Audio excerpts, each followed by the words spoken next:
Hello, Bexbra, and Kisley, and Jerome, and Andalusia, and Jose, Green Ninja, Bit 1, 2, 3, 4, 7, Ace is Ace, MNC, click KFC, Nobunaga, Fire Social, Shik, Fuzz, click Teonga, Yonkin, click Sniper Gang.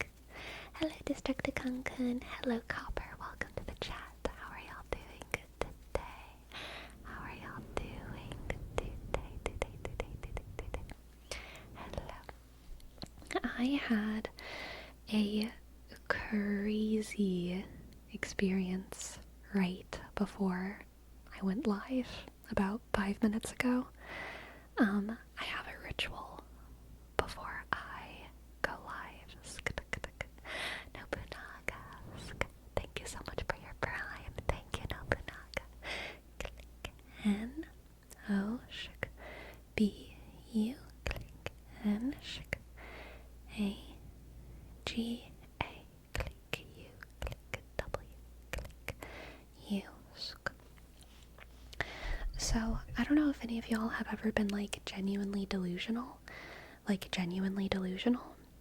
but as someone who has, I had a moment where I thought that was happening because I have a ritual before I go live where I post publicly my previous stream, or I go and I post publicly whatever stream I need to post publicly. Sometimes I'm one behind, sometimes I'm two behind on the other YouTube.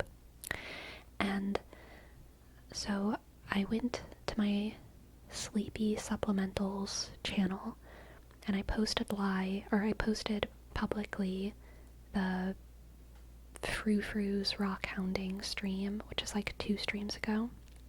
And then I went back to Twitch. So I had Twitch on one monitor and I have OBS on this monitor. And I thought that I had closed YouTube, but I actually hadn't. And it wasn't even in one of my tabs. It was in a different browser, which like already is like psychotic. I don't know why I did that. But for some reason I had YouTube open in another browser in the background and it was playing that stream. And so there was like that long kind of 10-minute starting time. So I totally forgot about it. And then like 5 minutes before I went live here, I started hearing myself greet everyone. The stream started playing and I was sitting at my computer staring at my screen and I wasn't talking, but I could hear myself saying hello as if it was the start of a stream. And I was like, am I literally streaming right now? But for some reason I can't see or hear it. And I'm in the past. What is happening? I was like, it was probably like 30 seconds, between 15 and 30 seconds of me just not understanding my reality. I was so confused. But then I figured it out. And I was okay. But it was wild, y'all. It was wild. I really thought that I lost it. I was like,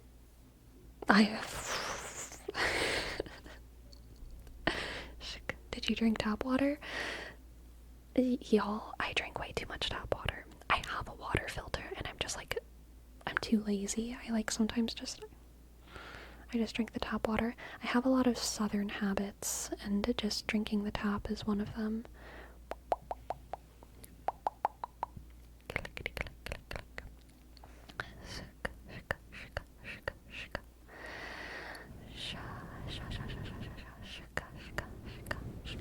Second Sleepy can't hurt you, Sleepy. She doesn't exist.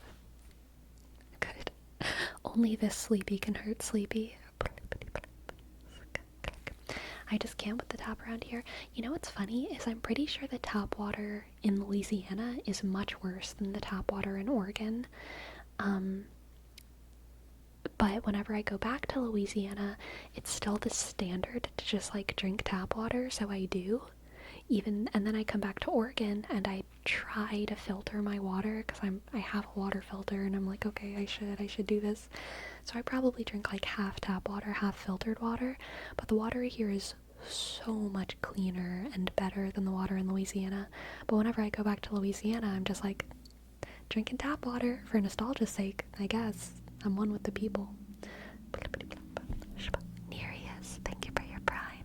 Thank you. Thank you, Nereus, Nereus, Nereus, Nereus. N, E, click. R, click, E.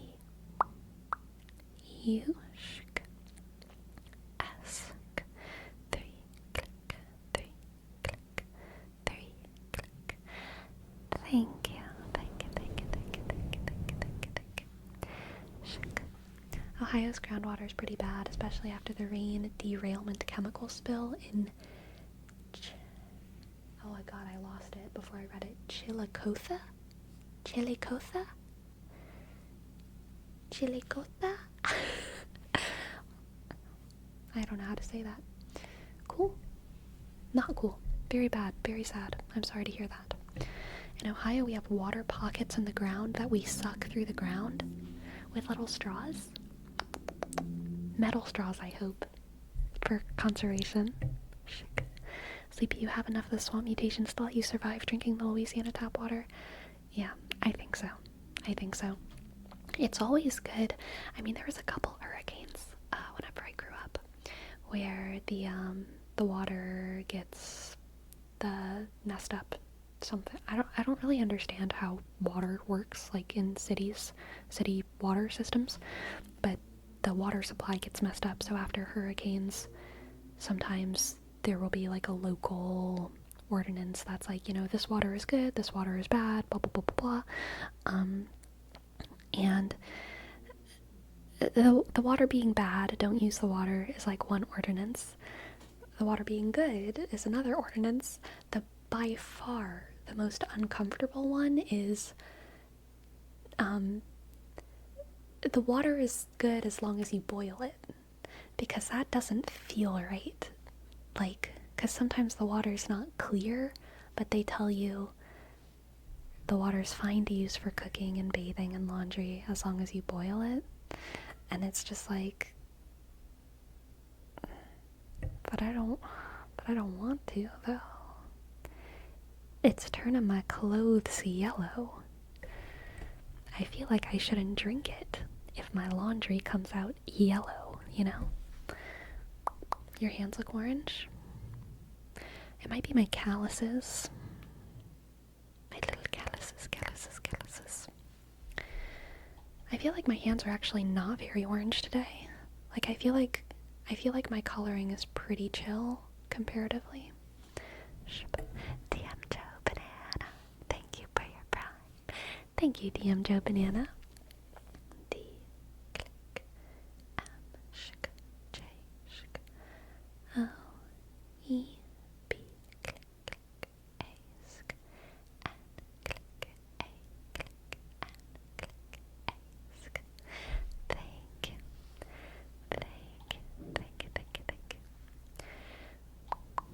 Hello, I was about to make a joke that your channel name refers to me, Kid Glitchy Streams, but then I realized when we talk about me being sleepy slightly is not at all the right word.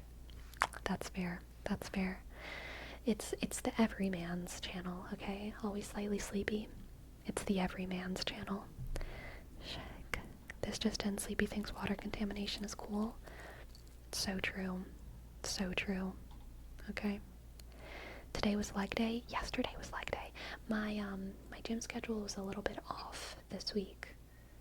It's a little bit different from usual because I didn't go to the gym on Sunday. But it doesn't matter. Yesterday was leg day. Click, click. I learned a lot about water because every time I've lived, it's always in a drought, and universities like to teach about that. Interesting. Here's a question. Would the light reflecting off your hair make other parts of your body, like your hands, more orange depending on the angles? I mean, I don't think my hair reflects a lot of light, but I'm sure the shadows affect things. I feel like when I turn my hands inwards, they do look a lot more orange.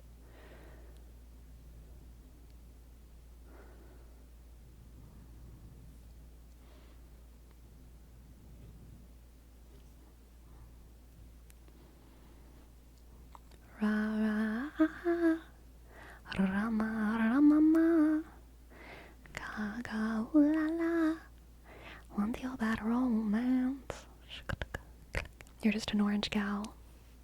I am an orange gal. But why are they orangish? I'm just like a vitamin A queen, alright?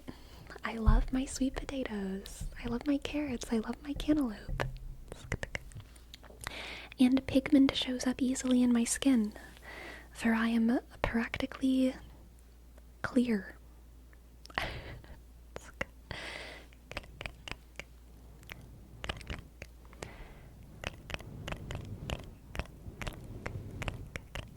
What color should Sleepy be? That's a problematic question, Ogden. Okay, I'm gonna need you to reflect on that one. All colors of Sleepy are valid.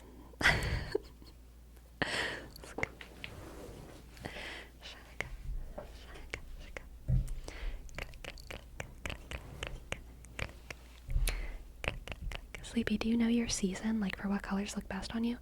No, I don't. I really don't. I have a feeling it's probably... So, growing up, I was always told fall colors look good on me, which I think is true. I do think that browns and greens look good on me, but I think I also look good in spring colors. I don't really like wearing yellow, but I think I look good in yellow. But I don't like it. And I think blues, like I think this color blue matches my eyes, so I think that this color blue looks good, and white looks better on me than black. And so I know that white makes me not a winter, because I know winters and I think summers look better in blacks, but I think fall and spring looks better in white, if I remember correctly. And I definitely look better in white than black. Whenever I wear black, it brings out a lot of the redness in my skin, I feel like, but whenever I wear white, it lifts me up a little bit. Nelly Vision, Nelly Vision, Nelly Vision, Nelly Vision. Thank you for your sub. The heat is also killing me. I feel you there. I feel you there. I feel you there. I feel you there. N-E-L-Y, click, B-I-S-I-O-N.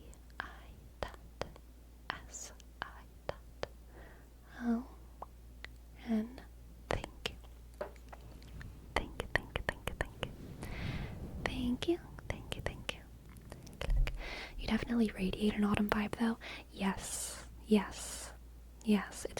I've been socialized to radiate an autumn vibe. Okay, ever since I was like 5, I remember going to freaking Dillard's with my mom and her being like, "You look good in brown," and my child brain being sad because I was like, brown's not a fairy color.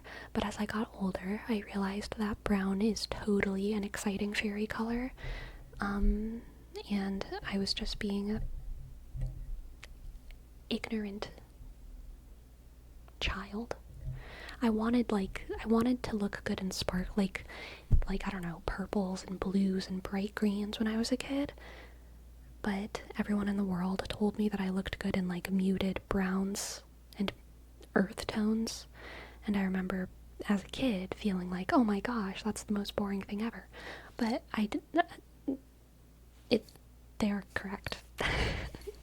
And also, I enjoy the earthen vibe as an adult. So it works out. It works out. Like, what season were you born in? Fall. September. Sleep is an autumn fairy. Her fairy Sona would have an autumn leaf dress. Question, if your hair were a different color, would you still radiate as much autumn energy?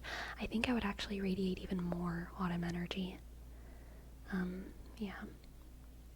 If my hair were my natural color, I think I would radiate even more autumn energy. If I had white hair, would I radiate autumn energy? I don't know. I would sooner go white than blonde on my hair, I think. Like, white. That would kind of be cool. The colors that I would consider dyeing my hair if I went radical outside of the realm of natural hair colors would be white, black, half white, half black, half pink, half white, half pink, half black. Or, yeah, and when I say pink, I mean pastel pink. No hot pink here, okay? Like a lightning Final Fantasy 13 kind of pink, okay? Or like a lilac. I think those would be the wild colors that I would go for.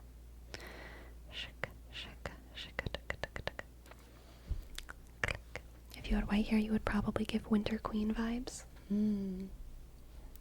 Perhaps. The one strand of highlighter green. I'm not into the green. I'm not into green hair, personally. I think white would look really cool on you. Thank you. I have a purple wig, I think. I think it's somewhere, actually, in this closet. But I need to cut its bangs. It doesn't really fit me perfectly. You ever considered wearing a wig for a video? I've considered it, yeah. I've considered it. I don't think highlighter green works on anything other than a college textbook. Yes. I can't imagine you with wild colors, but it might look fun. Have you ever had your hair in a different color? No, I have not. I did green hair once in high school. What? That's crazy. In high school? Man, that was not allowed at my high school. I don't even think we were technically allowed to dye our hair at all in high school. Obviously, people still did it because they could, fake it. But I'm pretty sure it was actually against the dress code to have your hair dyed at all. And makeup had to be natural makeup, which was pretty strictly enforced. If anyone was wearing anything, if girls put on too much mascara, they would be sent to the office, which is hilarious. I didn't wear makeup in high school pretty much at all, so I didn't have to worry about it. But I remember this girl. God, that sucks. I cannot imagine being in 8th grade being sent to the office for wearing too much mascara. That's so embarrassing. I feel so bad for her, but it happened to her. I remember, being in, I think it was earth science class, and she was, a popular pretty girl, and she wore lots of mascara. She kind of had, bug eyelashes, but it looked pretty. She was a gorgeous girl, and, I remember the teacher just, sending her to the office. So embarrassing. I feel so bad for her. She was just trying to slay. I wore a double wallet chain and had neon green hair. It was hard in my pop punk phase. My school didn't give a shit. Hell yeah. That's awesome. We got sent to the office if our neckties were too short. Neckties. Are all ties neckties? I don't know what a necktie is. Are all ties neckties? No? Is it bow ties versus neckties? Okay. Gotcha. I understand. Bolo ties. Right, those. I forgot. I got sent. It's weird that they're called neckties. Because, the thing that makes a necktie, a bow tie. Well, okay, wait. The neck, they both go around your neck. They all go around your neck. They should be called bow ties and long ties or something. Bow ties and triangle ties. Bow ties, and I guess it's not a triangle. It's like a 1, 2, 3, 4 bow ties, and I can't remember what a 4-sided shape is called. That's not a square. What's a 4-sided shape? I don't even know. No, not a square. Quadrilateral? I think that's what I want. I guess it is a trapezoid because it's maybe 5. 1, 2, 3, 4, 5. But quadrilateral is what I was looking for, but it was also incorrect because I think it would be a 5-sided shape counting the top. Quadrilateral. rhombus? What's a rhombus? A rhombus... It's time. Okay, y'all. It's time for the ASMR to start. Where's my pen? Here we go. Let's remember our geology. Let's do some, not geology, geometry. Do I have my eraser? Oh, it's on it. Perfect. Okay.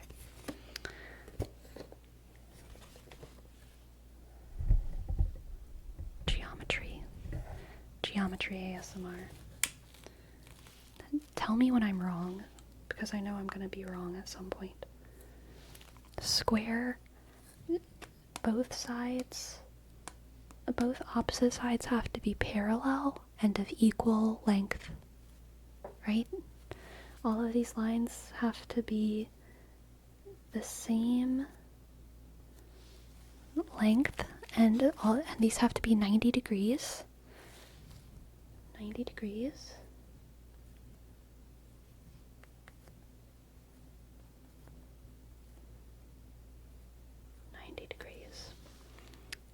Yep. And then there's rectangles.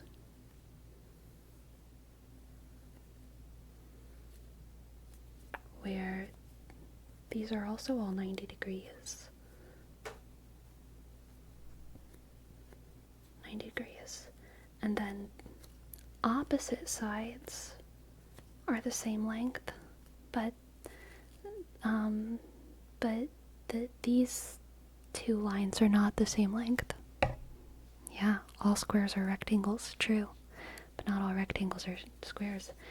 And then there's a rhombus, which, gosh, if I remember correctly, it's more like this, where this angle,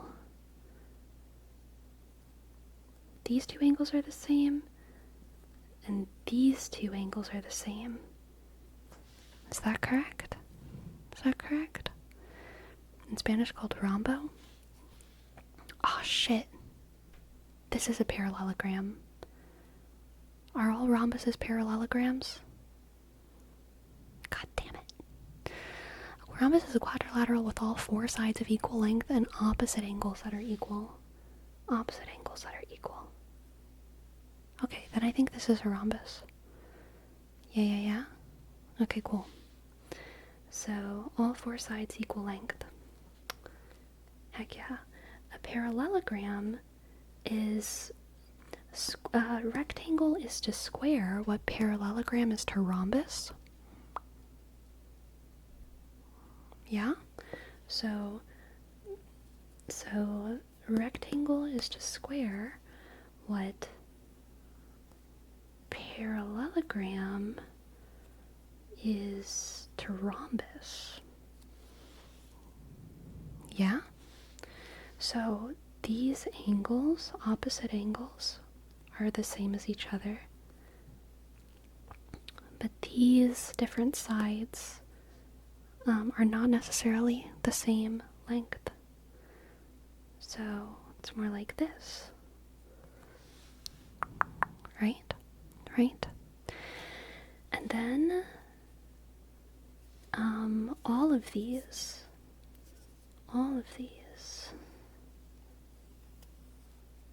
are quadrilaterals because they all have four sides and they're closed shapes. If it has four sizes and it's a closed shape, it's a quadrilateral. Quad meaning four, lateral meaning getting those delt gains. I do quadrilaterals on arm day. Personally.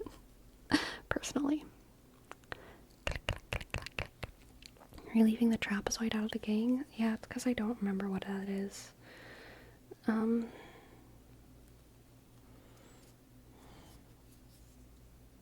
There's something in my eye. Four sides and four verticals, while closes isn't while closed isn't in the definition, I think it's impossible to have an unclosed quadrilateral. Gotcha. That makes sense. I really don't remember what a trapezoid is. Is a trapezoid a quadrilateral? Can you draw a smiley face?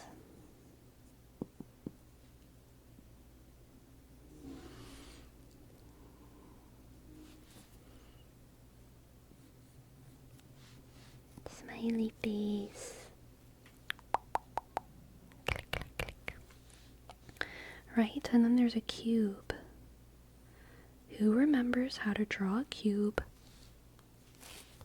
Not me. You start by drawing a square, and then you draw another square, and then you connect the corners. Just like that. It's a lot like drawing a dog. Okay? This is how you draw a dog. Once upon a time, there was a stick man with no arms, and he was being chased by hornets. And he fell into a big lake, and he died and was buried on a hill. And this was the cemetery, and everyone started to cry. Now you draw a dog.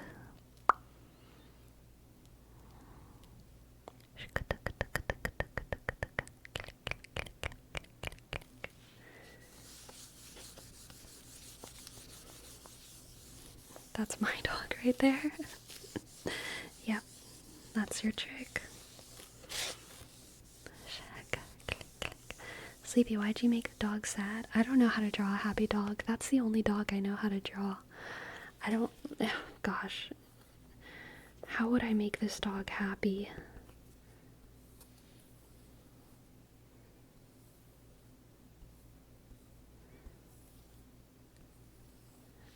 I literally don't know how to make this dog happy.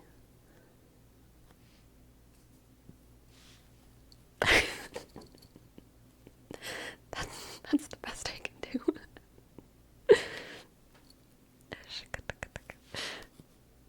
That's its smile. I'm so bad at drawing. I don't even know. I know that this looks like a dog, but I don't really know where the mouth is. If I wanted to draw a tongue, I guess that kind of makes sense. Now it's smiling.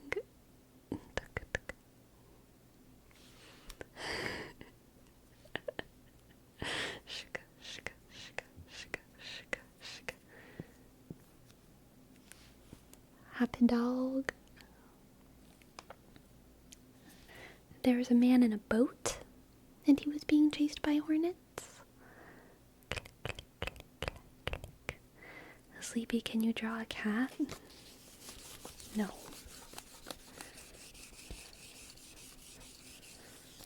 I can try.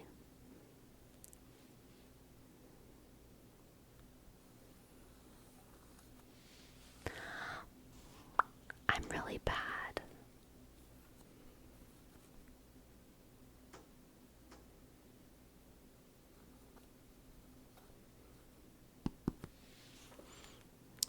That's all I got.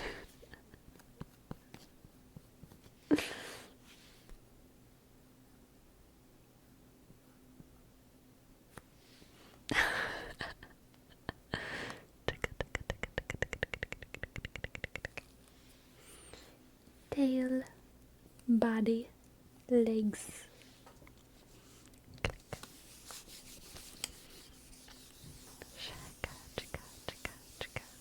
Why does it have human eyes? You thought that was a human eye? Oh my goodness. Hello, Victor.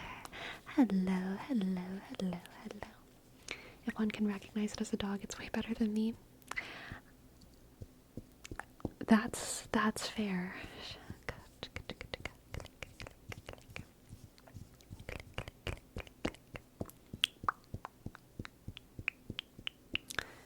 Have you drawn basic house with mountains in the sun?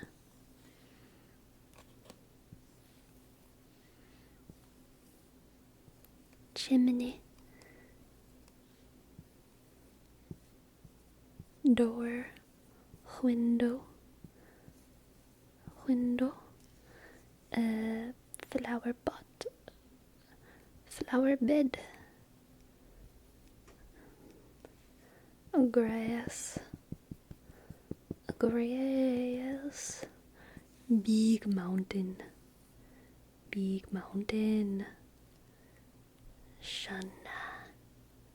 Sun be sitting over mountains. Cloud. Bird. That's a big bird. Birds in the sky. Grass.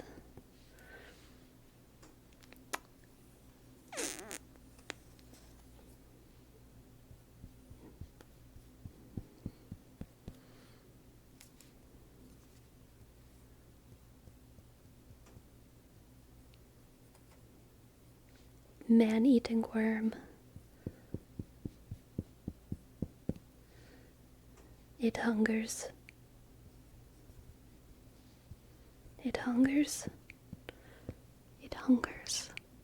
Click.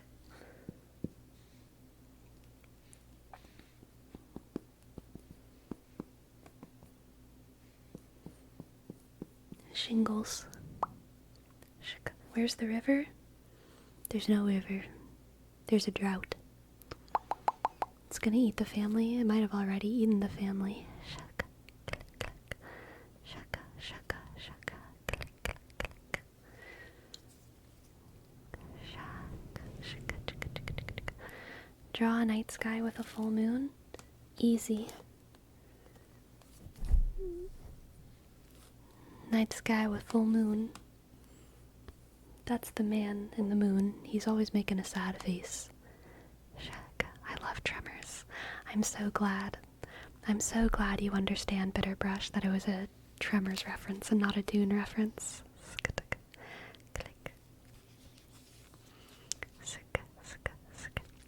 We need stars. Amazing grace, how sweet the sound that saved. It's a church now. A wretch like me. I once was lost, but now am found. Was blind, but now I see. 'Twas grace that taught my soul to love, and grace that something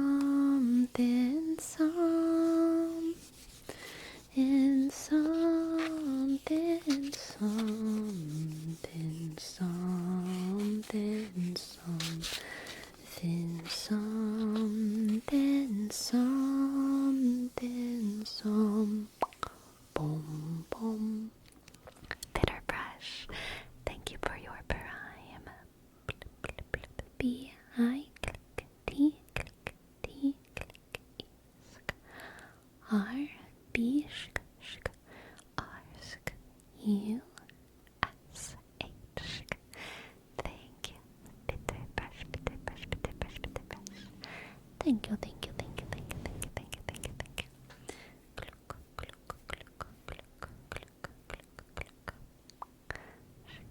Can you draw yourself?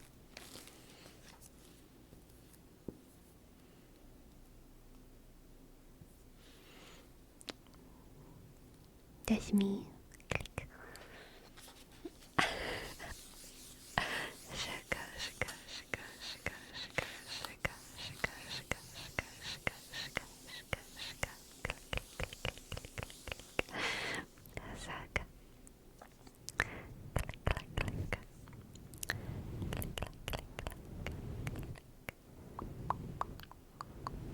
Why is the sun sad though? It was the moon. It was the moon. It was the sun, but then someone asked me to make it the moon, so I had to erase the sun rays and turn it into a sad, sad moon. At least you drew yourself happy. Dude, so true. So true.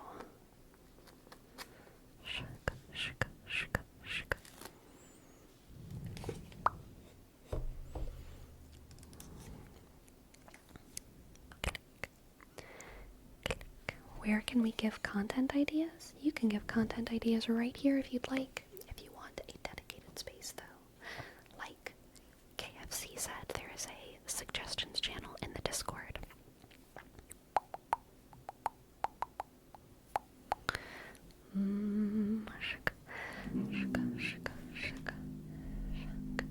Why do you gaslight YouTube chat into thinking Gracie's name is Gracie?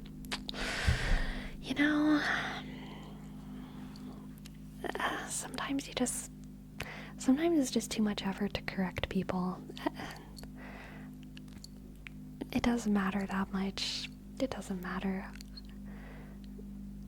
that much.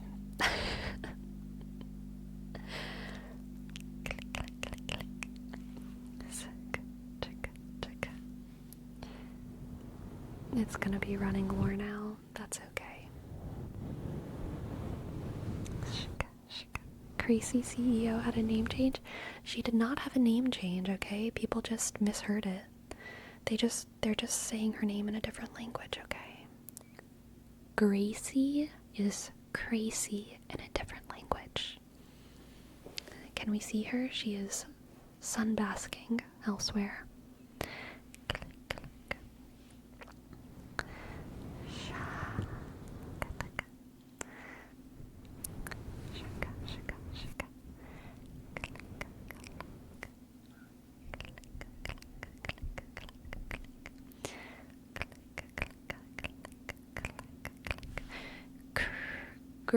Gracie is Crazy's YouTube persona, maybe.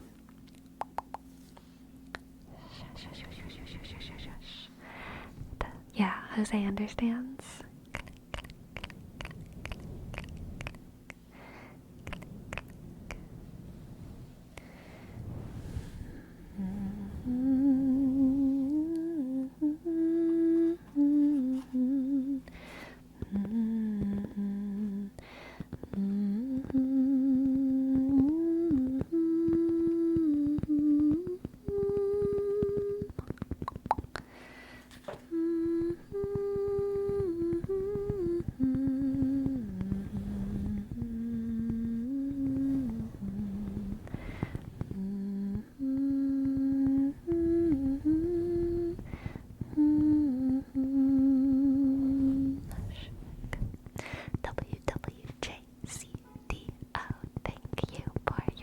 Prime. Thank you.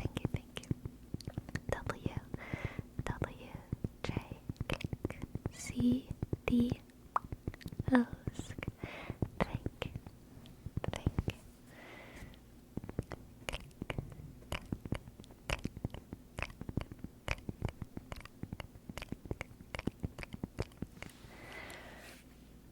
Speaking of crazy sleepy, your last video super long behind the scenes had me so confused because I saw the video was like 30 minutes and 15 minutes later I saw the end screen and I was so confused about how fast time passed. That's funny. Today I'm reminded how nice humming can sound. Ah, yes.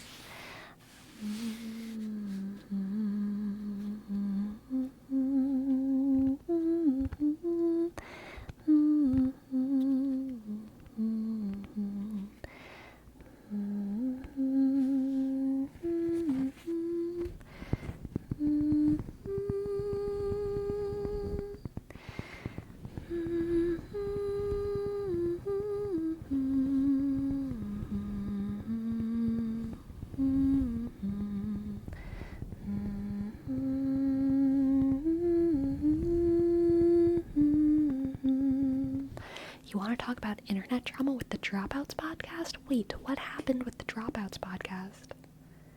What? What happened? What happened happened to Terry Yummy?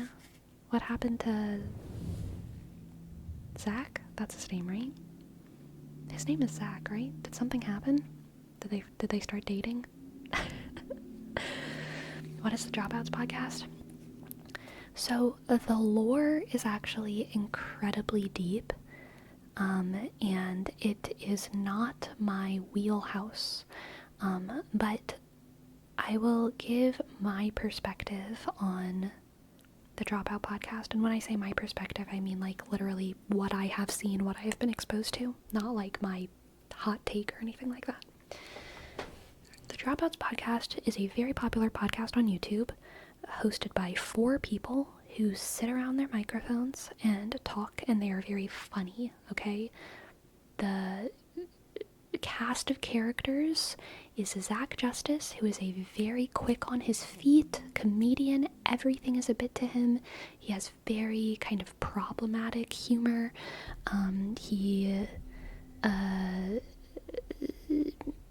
In the name of comedy, he makes lots of controversial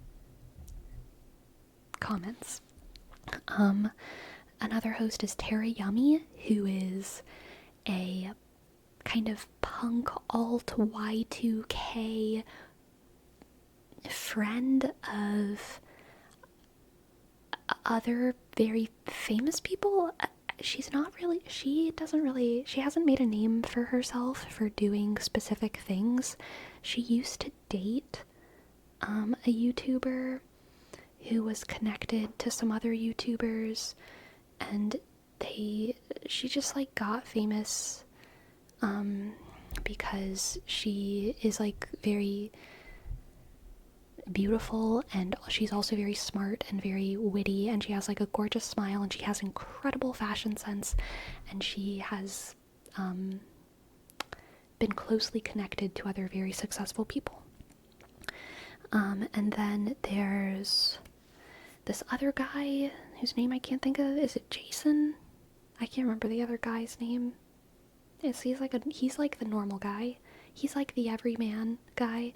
He's like kind of awkward and kind of funny, and he hypes up the other hosts, and that's him. And then there's the other girl, Jared, that's his name. Thank you, Nefarious Gandhi. And then there's the other girl whose name I can't remember, and she's like the every girl. She is like awkward and quiet, and she mostly sits at her computer. I think she's kind of like a producer, like she does the tech stuff, but she's also kind of a host because, thank you, Nick Krillin, Alyssa. So those are our 4 people. We're bringing out the whiteboard again, y'all. We're bringing out the whiteboard.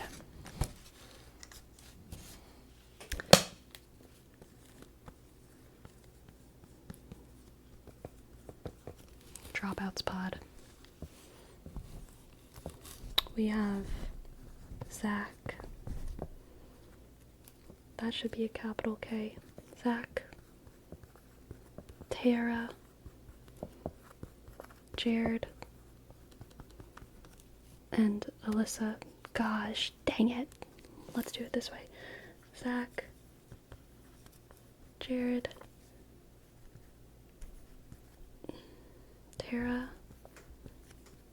And Alyssa. Okay. So these 2 maxed out charisma. Alright. These 2 maxed out charisma. These 2 are more, these 2 are like normal. They have like normal stats. They're balanced. Alright. Balanced. Actually, let's give them real roles. Jared,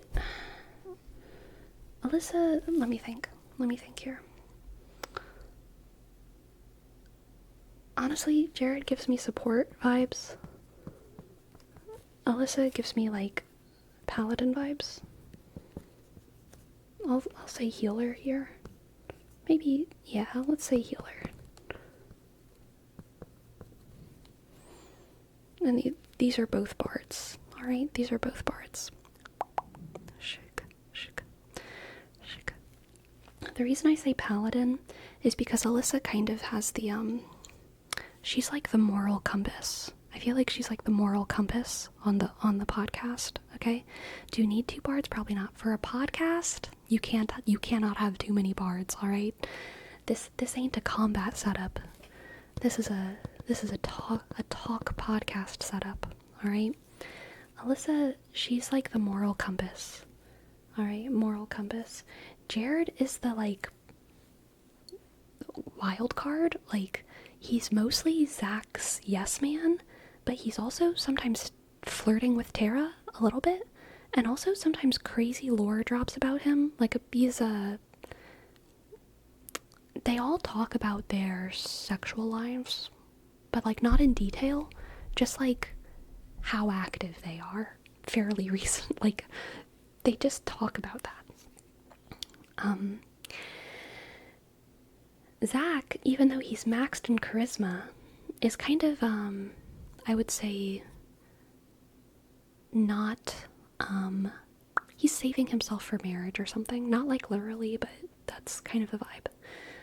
Tara is, like, not saving herself for anyone. She's, like, exploring, living her life, having a good time being young. Jared is also, like, not saving himself, having his good time being young, and it's always, like, surprising because he's not the person who's maxed in charisma, but everyone knows at this point he gets pretty busy. Alyssa is, like, principled, okay? She's just, like, principled, and she judges everyone. Zach also judges everyone, but Zach judges everyone in, like, a hypocritical way because he's constantly, like, making all these problematic comments and sexualizing women. Alyssa's, like, judging people in a principled way because she's, like, doesn't have hypocritic vibes. I like Zach, and I like Tara, and I like Jared, and I like Alyssa, to be clear. I think that they're all pretty funny. I feel like the dynamic from Zach and Tara is that Zach likes Tara, but she doesn't, so his humor revolves around constantly pushing her buttons and sexualizing Tara. There's a lot of jokes on the podcast where Zach sexualizes Tara. Yes. Zach gives me the ick. Zach gives me...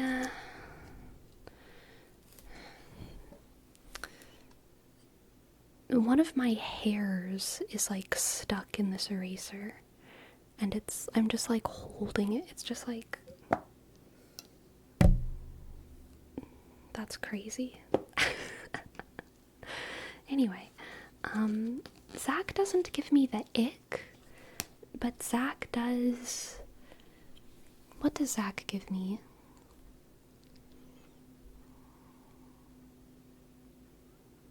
He certainly does not give me peace, okay? He certainly does not give me peace. I feel like Zach and Tara both like each other but can't say it for whatever reason. I don't think so. I think they both love flirting, okay? Which is like, y'all, flirting is so fun. Flirting is so fun. I think it's okay for people to flirt on a podcast because they're young and beautiful and having fun. Sometimes you have friendship relationships with people where you flirt with them and it means nothing, okay? I've talked about this before. I've talked about this before on stream, I think, but, like, I've had friendships with girls where we are constantly flirting and it's like a joke. It's a joke, but it's very funny. And it's just the way it is. It's just like a kind of joking in some friendships. Exactly. It really, really is. It really, really is. And I think Zach and Tara have that kind of relationship. I'm saying this because I want to give them the benefit of the doubt.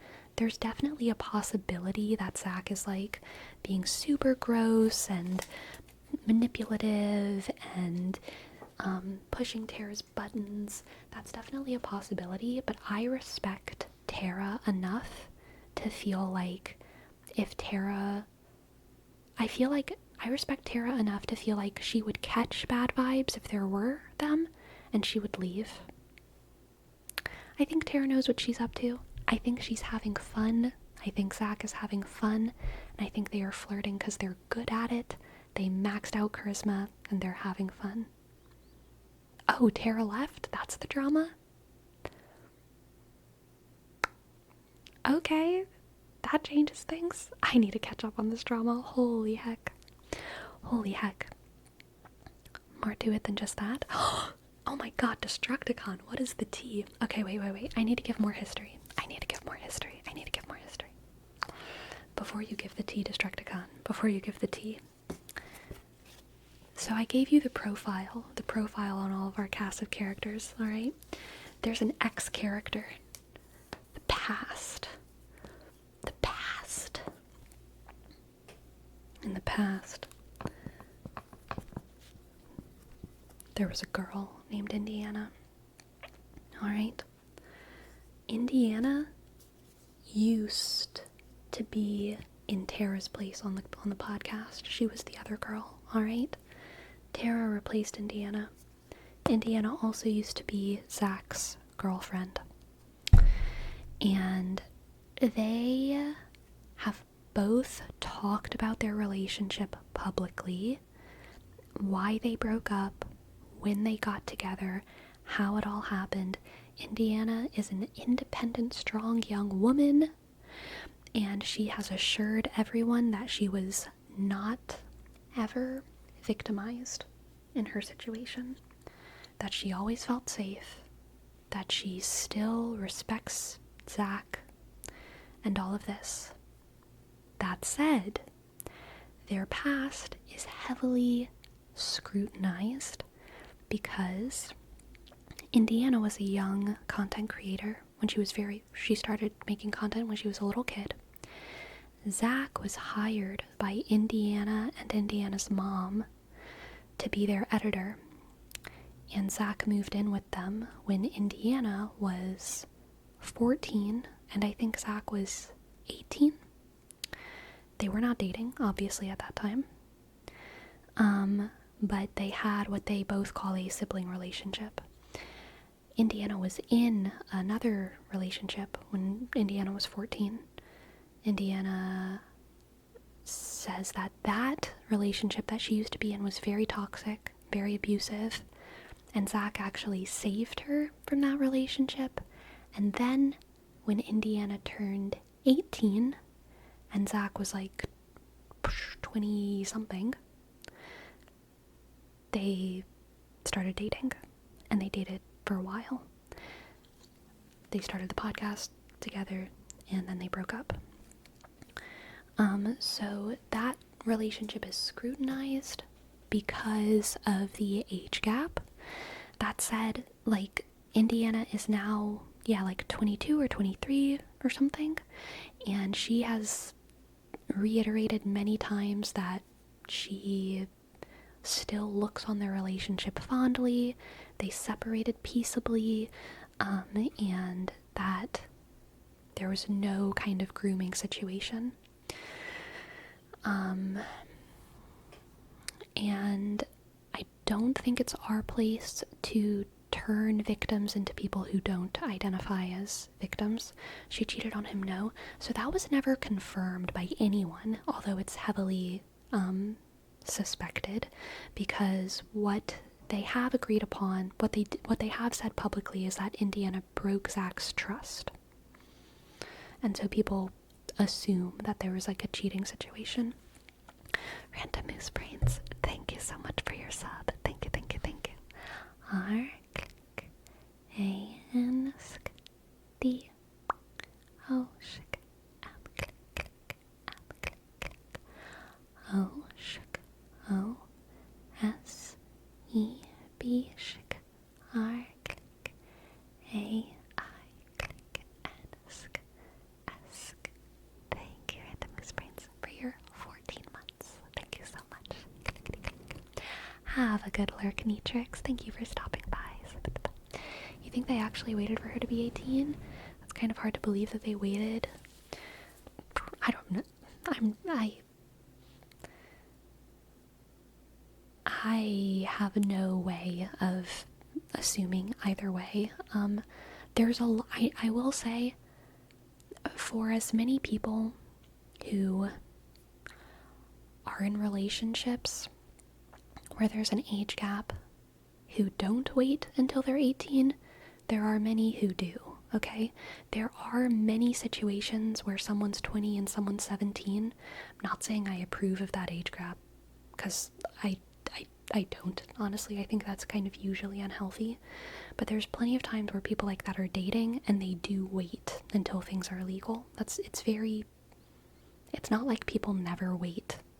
But just because things are illegal doesn't mean that they're moral. Legal is like, the low bar. It's like, that's when you shouldn't go to prison. That doesn't mean it's okay. So, like, yeah, I'm not gonna speculate on whether anything happened when it shouldn't have on a legal basis, because I don't think that that's like even a productive conversation, because there's literally just no way to know. Yeah, it makes sense that that's what they would say publicly. Yeah. I feel like speculation just leads to bad vibes. Agreed. There's only so far you can go aside from that trust with what the people themselves think. Agreed. Yeah.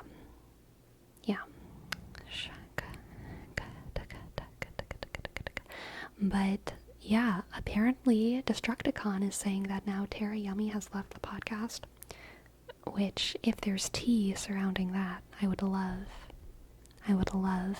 to be enlightened. 17 and 21 might be totally fine. I disapprove. I disapprove. The drama revolves around Zach and Indiana's questionable relationship. A TikToker raised concerns, prompting Zach to send aggressive DMs in an attempt to resolve the issue. Trisha Paytas picked up the story, initially trying to defend Indiana, basically saying groomed victims don't usually know they were groomed. That's fair. However, Indiana turned against Trisha, leading to backlash due to the overall strangeness of the situation. Shortly after Trisha's involvement, Tara announced she was leaving the podcast to focus on YouTube. Interesting. Everyone involved says it was just so she would have more time to make her own content.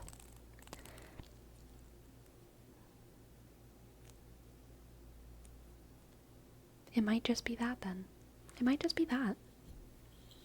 Like, a situation doesn't need to be abusive for it to be not as good as something else, Like, maybe Zach was an annoying friend. Zach being an annoying friend doesn't mean he was an abusive friend. Zach being an annoying friend doesn't mean that Tara felt pressured to do anything.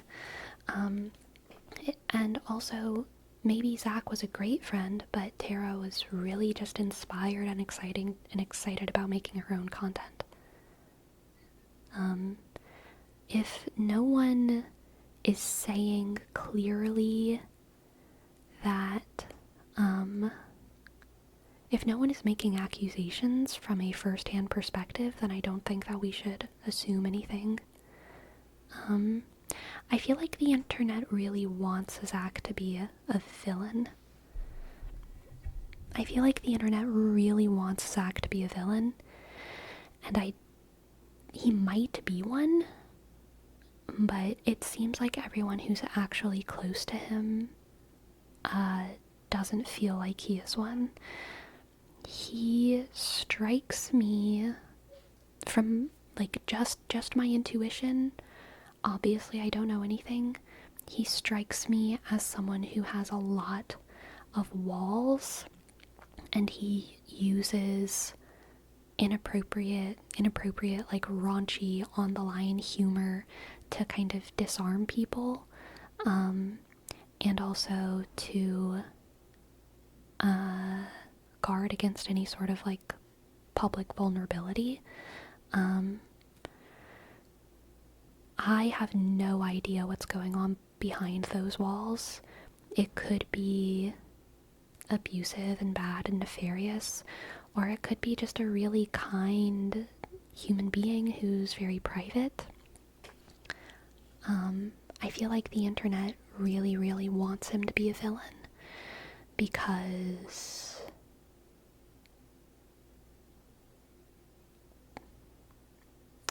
why would the internet want to be him to be a villain? I feel like the internet is used to people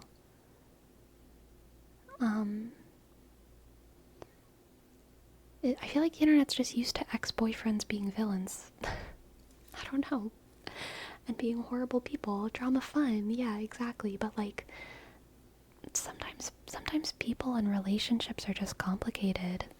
And it's not a story about villains and heroes. It's just a story about like, kind of people growing up and learning about themselves and whatever. Is it an internet thing or an American thing that we want everything to have a double meaning? I think it's an internet thing, not an American thing. Seems like public eye. I trust nothing at face value. I think attractive, charismatic people get a lot of vindictive hate online. Ooh, I think that's true. Very true. I don't think he's painted his self-image in a good way. He's a very polarizing character. Yeah, that's true. Could just be a thing where people try to typecast public figures into these protagonist-antagonist positions for the sake of simplicity. Reality is it's probably much more nuanced. Definitely. Definitely. I think the internet is used to wanting to hate someone, so in every situation people want someone to fill the villain role. Right. And, gosh, it's like cringy for me to pull this card. I'm like cringing at myself. But I'm gonna pull this card. I think a lot of people just don't think Zach is funny. Because Zach's jokes are very, like, cruel. They're very cruel. It's a very specific type of humor. And if you don't think it's funny, you're probably offended. You're, like, either offended or you think it's funny, and there's very little in between. I'm gonna be honest, I think it's funny, but that's because humor is also a coping mechanism for me. I can't even make jokes. I'm too afraid to make jokes about my deepest, darkest secrets. But those are my funniest ones. But like, the way I get through my deepest, darkest stuff is also by making jokes about it. So I get it. But I think a lot of people really, really dislike that kind of humor. Some of them villainize him based off their ex. Yeah, I mean, he's like a straight, tall, white, American, successful comedian man. None of these demographics are like widely adored on the internet, for fair reason, but also like, you know, we can't be profiling people in this way. We gotta give them a chance. Innocent till proven guilty. In my opinion. And I'm sure he probably has his target audience, and yeah, that kind of humor is very polarizing. Yeah, for sure. I just don't feel like Zach's persona helps him. His humor is very questionable, and he's joked about jailbait in the past and always punching down, so when people piece things together, it points in a bad direction considering the situation. Yeah, there are some specific jokes that Zach's made where I've been like, ew, gross. So I understand. Is the humor considered lowbrow? I'm not really sure, honestly, what lowbrow means. I don't know if lowbrow means like easy humor or if lowbrow means like edgy humor. So I don't know what lowbrow means specifically. Dark humor is fine. It might go past dark humor. It's usually like sexist humor or racist humor, which is problematic. At a certain point, it stops being believable to say, look, he says cruel jokes all the time, but he doesn't mean any of it. I mean, that kind of is the exact thing that he believes, or that he's talked about as comedy before, and he says, like, he thinks it's funny because it's not true. It's not like, he says it and he means, like, he says it and he doesn't mean any of it, and that is the joke to him. Which is like, okay, but if your entire life is a bit, then like, when are you going to be sincere? But also I think he has a right to like only be sincere when he's not online, you know? Like maybe he is very sincere and not joking and not making those problematic comments all the time when he is living his real life. And maybe it's just whenever he's being a comedian, which is all that we see of him, that he's, you know, acting that kind of way. And we don't know. We don't know. We don't know. It's also possible that whenever he's with his friends or whenever he's by himself and the cameras are off, he's even worse and his humor is even worse, which would probably be super obnoxious. But we have no way of knowing which one of those things is the reality.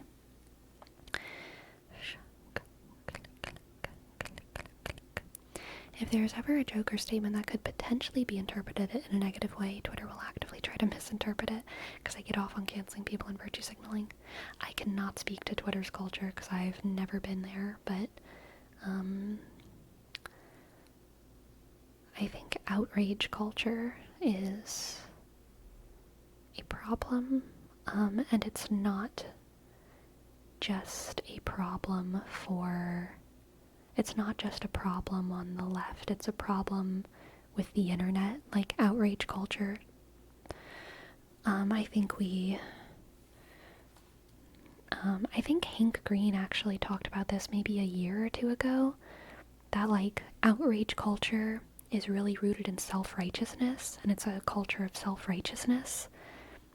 Whenever people are different from us, we think that we're better than them, and that's a big symptom of us being in such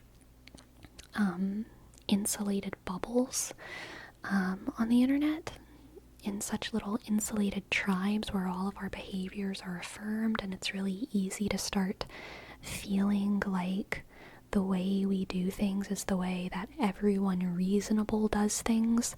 And so whenever we get exposed to people who do things different, we start believing that they are unreasonable and maybe even just evil and bad and malicious, when it's very possible that they just come from a different bubble, and different humor is considered okay, and different things are considered too raw, and different things are considered problematic, and it's like we're all just kind of coming from different places.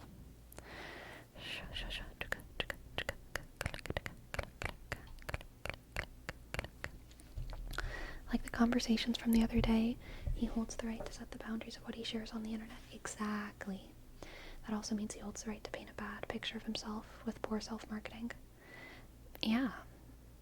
I mean, like, I don't think his goal is to advertise himself as, like, a good person.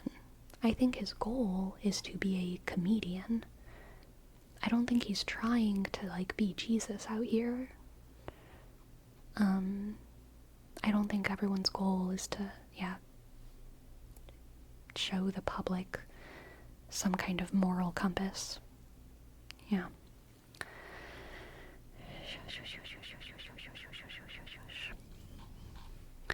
Like, think about it this way, Sleepy, do you have some kind of jokes or type of humor that you probably wouldn't share publicly but feel fine sharing just with friends? Yes, especially about myself, mostly out of privacy reasons. I can't make jokes about my psychosis because y'all haven't experienced it. Only my friends understand those jokes.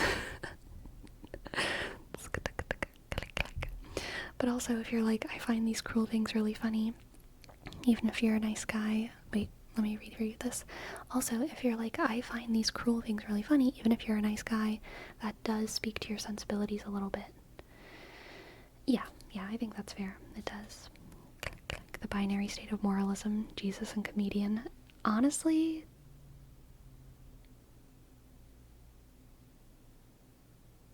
Jesus was pretty funny. I think that's not the spectrum. I think Jesus was too much of a little jokey trickster for that to be the binary. Jesus was way too funny. He was pretty funny. Dude, he was a fisher of men. It's the best fucking humor. The best fucking pun of all time is when Jesus said that he was a fisher of men. Oh my god. I wish I knew how it worked in the Hebrew. Because I bet in Hebrew it was even funnier. I bet in Hebrew I would crack up if I heard that in real life. Walking on water to get into a boat. I know, he could have just swam, y'all. What if Jesus couldn't swim, so he had to walk on water? That would be funny. But yeah, whatever. Did Jesus ever swim in the Bible? Or just got onto the boat when it was on the shore? I know, for real. I've never read a Bible story about Jesus swimming, y'all. I know he walked into the Sea of Galilee to get baptized. That was Galilee, right? I think it was the Sea of Galilee. But I don't think there's any Bible stories about Jesus swimming.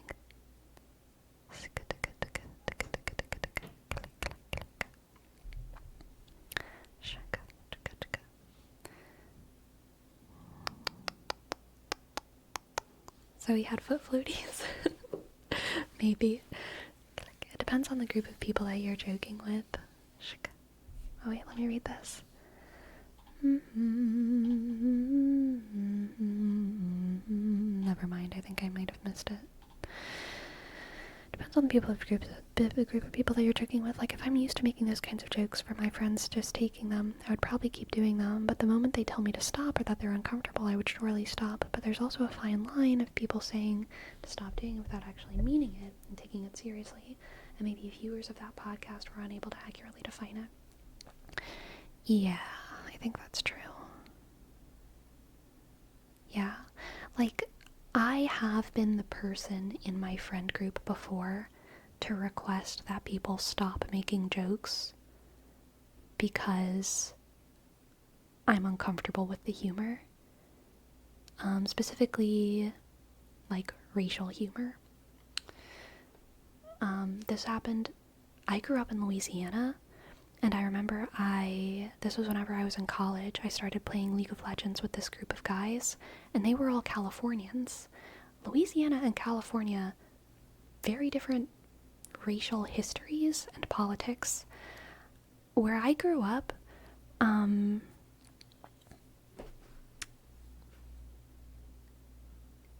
you don't make certain jokes.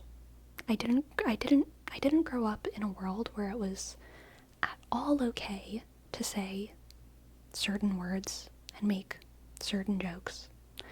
And these California guys had such a playful attitude with certain words, and it made me so uncomfortable because it was close to home for me. It was close to home.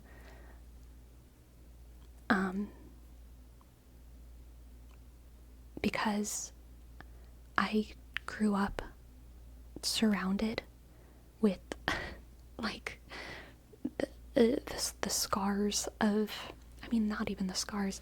I just grew up being very aware of, like, the racial history of the United States. And so whenever these, like, California bros were making these jokes that, like, I don't know, I didn't like it. I didn't like it. And I remember telling them, like, hey, can you stop saying that? I don't like this joke. It was a very bad experience. It was already, like, a difficult situation because I was, like, the young girl in a group of male and a League of Legends players. 4 mid-20s guys, and I was like 18. It was a bad there were many power dynamics. And so when I was like, can you please stop making these jokes? Mute all.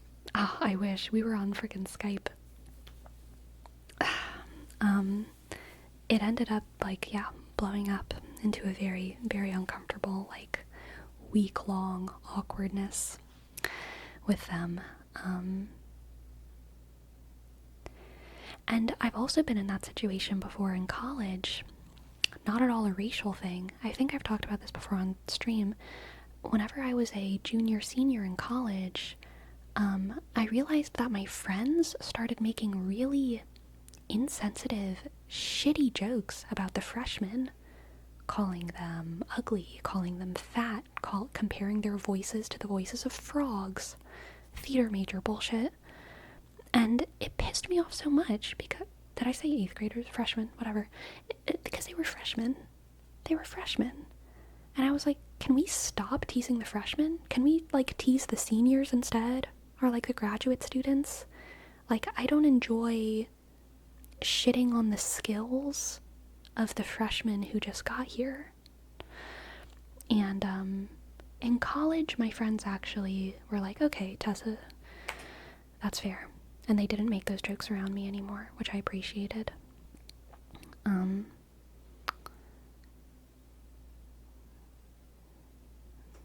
Yeah.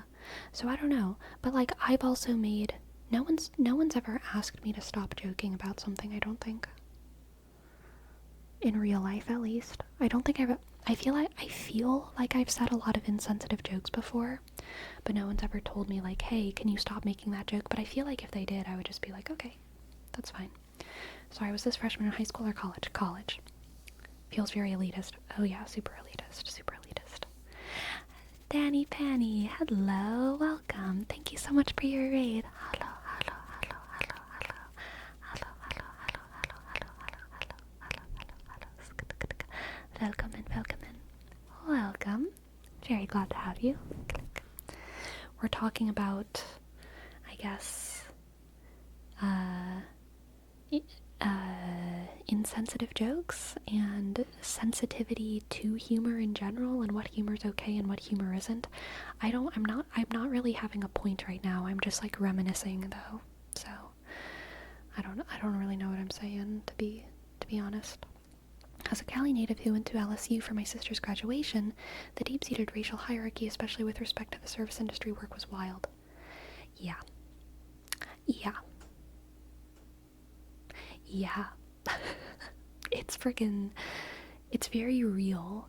It's real, and it's weird because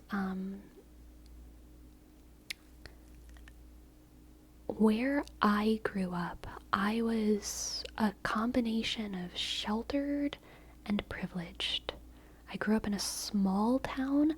I did not have access to a lot, so I wasn't privileged in like I could do whatever I wanted and have whatever I wanted kind of way. But I was privileged in that I was separate. I mean, I think the sheltering was the privilege, really. I lived in a very Catholic town, and because the town was so deeply Catholic and deeply Christian, and like non-corporate, like it's funny because my town was like definitely deeply Republican and conservative, but very anti-corporation. A lot of those like big American corporations just hadn't made it to my town. So because of that, most people, there wasn't that kind of service industry racial divide that you find in like Baton Rouge and some other big cities. And where I grew up, I don't know exactly what the statistics are, but like because of my privilege, didn't witness a lot of racism, and I grew up with at least a third, sometimes half of my classroom being black. And there was no separation in dialect, really, between, like, black people and white people. We all shared the same jobs. We did the same stuff. There wasn't very much of a, racial divide. There was still some. Like, there were still sometimes, like, there were still some parts of town that were very separate, but a lot of the town was very integrated, right? And that was the part of the town where I grew up.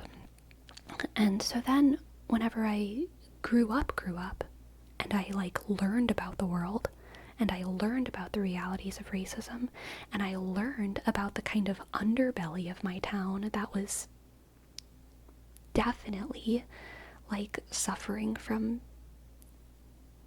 the generational scars of racism, and I learned about larger Louisiana political issues, and I went to Baton Rouge and was there during the height of, like, the Black Lives Matter movement and all of these protests, and going to college.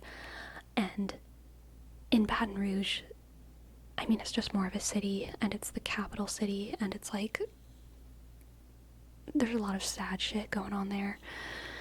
I started realizing how oppressed black people were. I didn't realize that when I was 12 years old, and half of my class was black, and, like, I never thought about it. And then I turned 18, 19, and I was like, holy shit, my brothers and sisters are suffering out here. And it made me so freaking sad. God. And so then, like, whenever I just wanted to play League of Legends with my friends and they started making black jokes, I was like, shut the fuck up. Sorry, having a moment. Hold up, maybe I think 2015 is recent. It is. It's too recent. There were these white and Mexican boys that were in my school in middle school. I hated them. Oh my gosh. That's rough, Ace's Ace. Good on you, Sleepy, for standing up to them. That takes a lot of courage.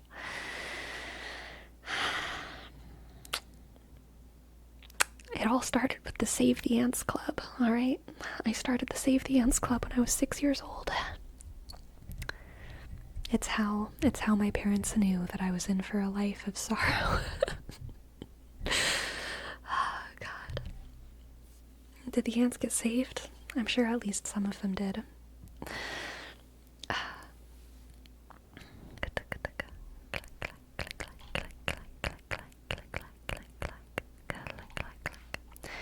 To the same university as you. I found there was a lot of self-segregation in the area. Even where different groups were forced together, they would separate themselves, which is, like, to a degree, I think it's super natural and understandable, you know? I think we gravitate towards people who seem like they've had a similar life experience to us. And, so race contributes to the assumptions that we make about people's life experiences. Sleepy, it's frustrating when your friends don't share your own standards. It's like the boyfriend thing the other day. It's directly insulting you for associating with them. Yeah, exactly. Spent 5th and 6th grade as an inner city school. Shit was wild. I got bullied horrendously and was in 6 fights, but it was certainly an education. Oh yeah, I'm sure. People who share our culture make it easier to connect. Yeah, definitely.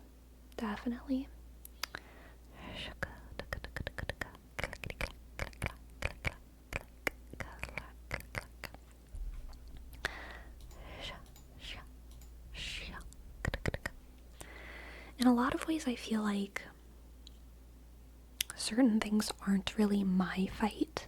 You know, certain things aren't my fight, even though I feel very deeply about them, you know? Like, and gosh, I feel like this is kind of one of those issues.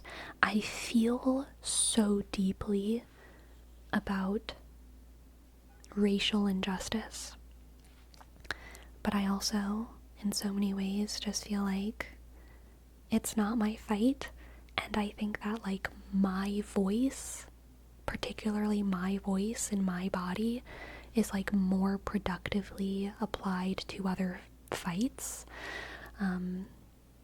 which I think makes sense. I would very much rather follow someone who has a more prescient voice on any kind of racial injustice issues.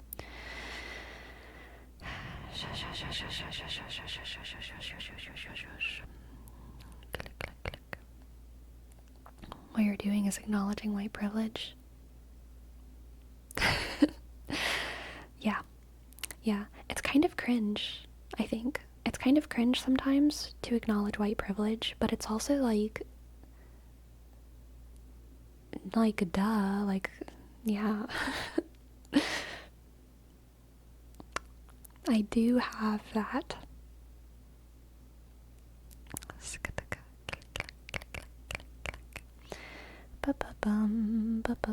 It's a matter of amplifying the voices of people who have lived experiences. Yeah. Sleepy, but don't you think that humor sensitivity should go both ways? People from the other parts of the world might be used to that kind of humor to not be offensive, so they might need to be told about it for them to adjust. Oh, yeah. Totally. I have spent time in communities where something like cancer jokes is like super hilarious and funny to everyone, and that was like a culture shock to me, because where I grew up, you probably shouldn't joke about like grandma getting cancer and dying next year, because like it could happen. But there was like a bubble that I entered for a couple months at one point in my life where everyone was joking about like grandma getting cancer and dying next year, and grandma was laughing about it too, and it was totally possible. And that was like a moment where I had to learn, like, oh, it's okay to like joke about everyone dying in this bubble. Interesting. We're all actually okay, and we think it's funny. And I think it's okay and normal to adjust to your bubble in that way, whether that means accepting certain kinds of humor or realizing that your humor is not okay. There's certain bubbles where you should not do sexual humor. You gotta feel it out and be like, okay, this is not a bubble for sexual humor or mental health humor. This is not a bubble where we can joke about mental health. Okay, like you have to feel it out.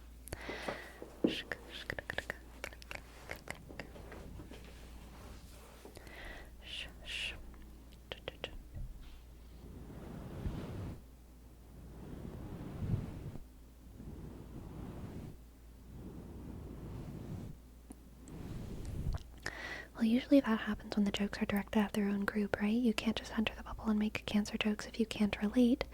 It's real if you go to the hospital and make the jokes without ever experiencing. It would be pretty iffy if you just waltzed into a hospital and started like making cancer jokes about everyone there. Mental health humor. Yeah. Like making jokes about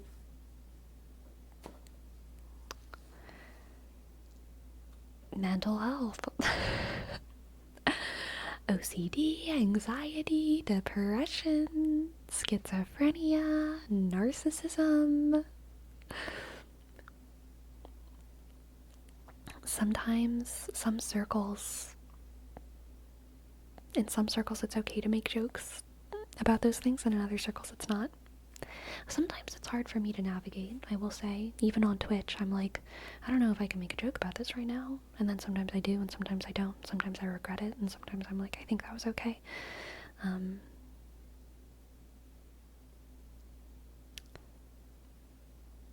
Yeah, I hope that I continue navigating it somehow. Using anxiety and depression lightly until you actually have it and realize how much it sucks. Yeah. Yeah. I think people who have it also make light of it, though, and joke about it. Like dark humor, like saying KYS to a friend, or saying, dude, I'm too depressed for this shit. In some cases, it's a coping mechanism. For some, it's a tricky, which makes it a tricky conversation. Yes. Click. I certainly do. I have to. Me too, Flux it all. Me too. Yeah, knowing your audience is a big part of making good jokes, whether your audience is 3 friends in a Discord call or 500 people on the internet. Yeah. Massive. Massive. Massive. Yeah, but everyone knows what the boundaries are on every community. Of course, they should know that beforehand, though, but sometimes a comment may slip that they're used to making in every other scenario, but could be taken badly in a specific community. Yeah, I will say, sometimes, I'm not going to name names here, because I don't feel like using my memory, and I don't feel like, I literally just don't feel like trying to remember people's names.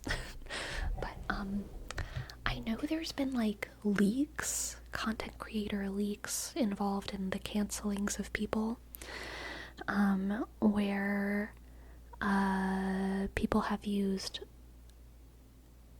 bad humor from private conversations to cancel someone, and I'm always skeptical of that. I'm like, okay, someone made a inappropriate joke 3 years ago in a private Discord channel. If there's not a whole bunch of other things that they're being canceled for, then, like, that's not enough for me. That's not enough for me. People make bad jokes sometimes, and a lot of times it's not representative of their views, and it's not representative of their feelings. Obviously, if it's a pattern of behavior, if it's a lot of stuff that happens recently, if it's clear that they're making a whole bunch of people uncomfortable with their constantly horrible humor, and there's also other leaks that show that they've, like, acted nefariously or creepily or whatever, then, like, yeah, cancel them, whatever, goodbye. But if the whole leak is, like, centered around them, like, making uncomfortable jokes in a private discussion 3 or 4 years ago, meh, not enough for me. Usually it's easy to tell when it's a bad joke or if they actually believe those things. Yeah. Yeah. I think that's fair.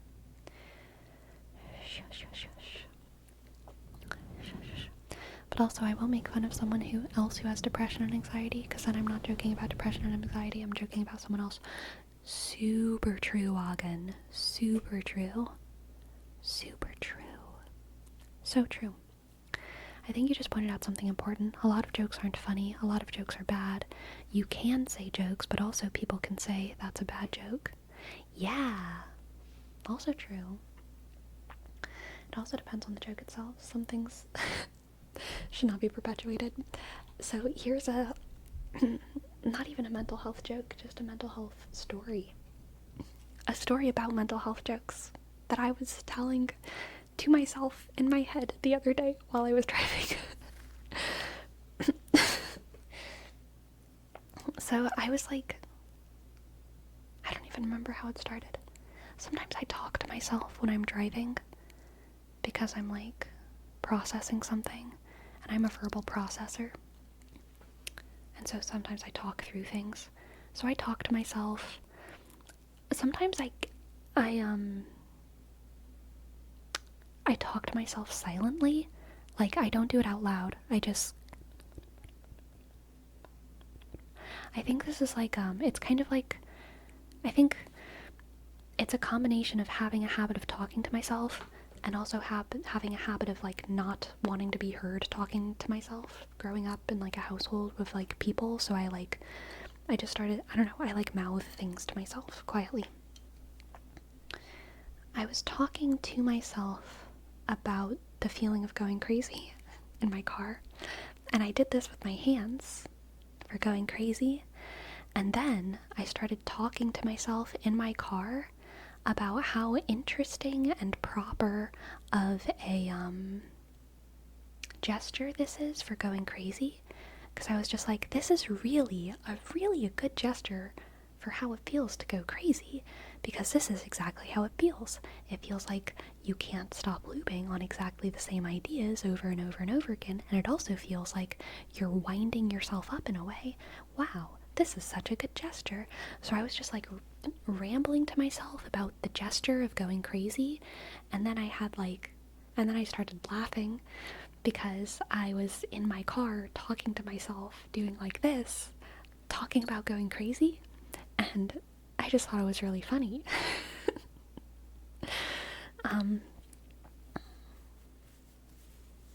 And that was the whole moment.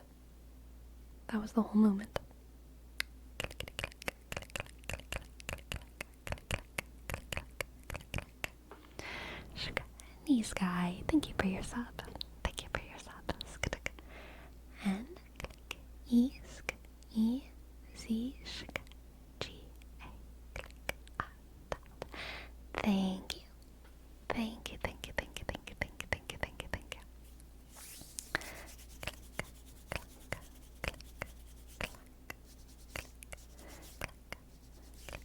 Negative thoughts, cyclones, or cycles are the epitome of insanity.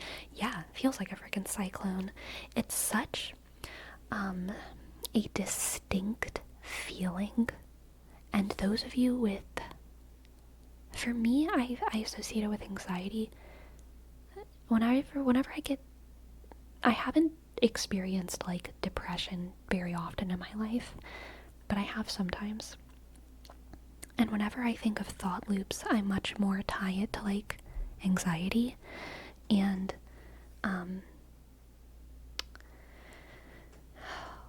it's such a distinct feeling from fear or like worry. Having fear or having worry, there's a certain clarity to it. And then having anxiety, the feeling of being stuck in that loop is like, as I've gotten older, I've gotten much better at identifying it, and it's kind of affirming in a way whenever I feel it, because it's like, oh, I know that if this is the feeling, then it's a mental health issue, and I should address it from a health standpoint rather than like I need to fix whatever it is that I'm blahing about. If this is the feeling, then I probably need sleep and food and rest and maybe like to talk to a friend. It's probably not like that I need to cut someone out of my life. It's probably not that I need to sign up for a class. It's probably not that I need to buy X, Y, or Z thing or sell X, Y, or Z thing. I probably need, if this is the feeling, I probably need to treat it as a health problem. If I have like a fear or a worry that has that kind of clarity, then yeah, I should probably like address the fear or the worry in like a specific way. Destructicon, thank you so much for letting me know. Oh gosh, I didn't even see. Thank you so much. Morpheus Prime, are you still here? I don't even know how long ago it was. But I would love to give you a reading.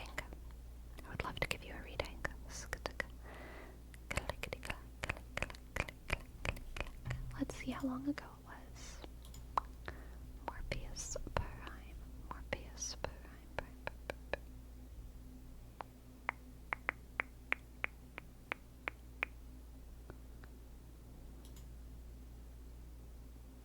So I see one from, on Ko-fi it says Big Red, not Morpheus Prime.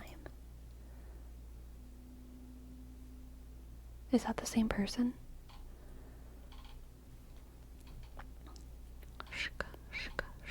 Let me scroll up. It was Morpheus, I saw it too. Okay, maybe their Ko-fi name is different or something.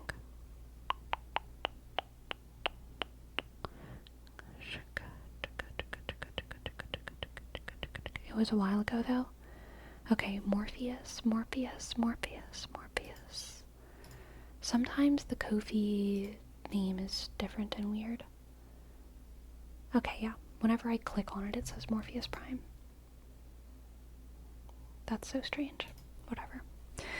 Morpheus Prime, are you still here? Are you still here? Are you still here? Are you still here? Morpheus.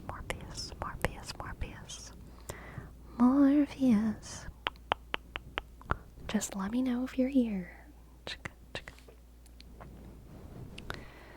As a 4D enthusiast, those characters in TV are separate from their real-world counterparts.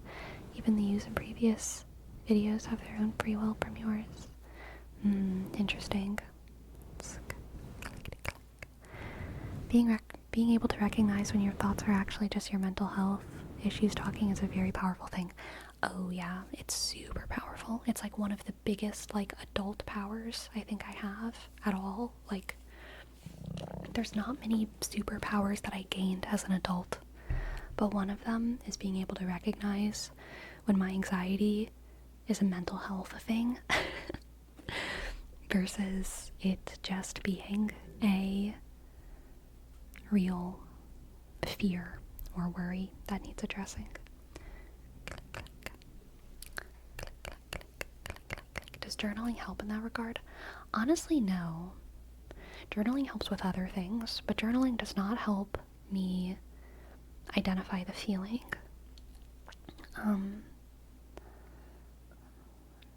Journaling just helps with other things. I honestly think the biggest thing that helped with it. Okay, so there's two things that helped with it, and one of them, super double-edged sword. The first thing that helped with it was medication. I went on anxiety medication whenever I was towards the end of high school. I think I was 16 or 17. I didn't stay on it for very long because I eventually started having side effects and I had to get off of it. But just for the little while that I was on it and the kind of chemical mental health issue went away, once I got off of it, even though my mental health declined for a while, because I had had that period of my life where I was not having that kind of anxiety, whenever I started having it again, I was able to recognize it as a medical thing. It was more distinct. And so that helped me. That was one thing. And then the other thing, the double-edged sword one, was as I got older, my PMS started getting a lot more severe. There's something called PMDD, which I'm not diagnosed with, but it's basically like extreme like PMS, and that has gotten worse as I've gotten older. And so like, because that is such an extreme and severe sort of anxiety, that's 100% based in chemicals and hormones. Whenever that goes away, it's like, oh, now I know that was a chemical thing and not like a real thing. So that helped me be able to understand the feeling of like a mental health moment versus a there's something wrong in my life that I need to address moment.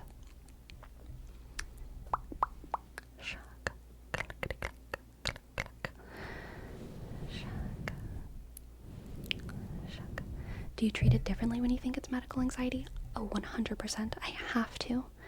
I mean, wait it out.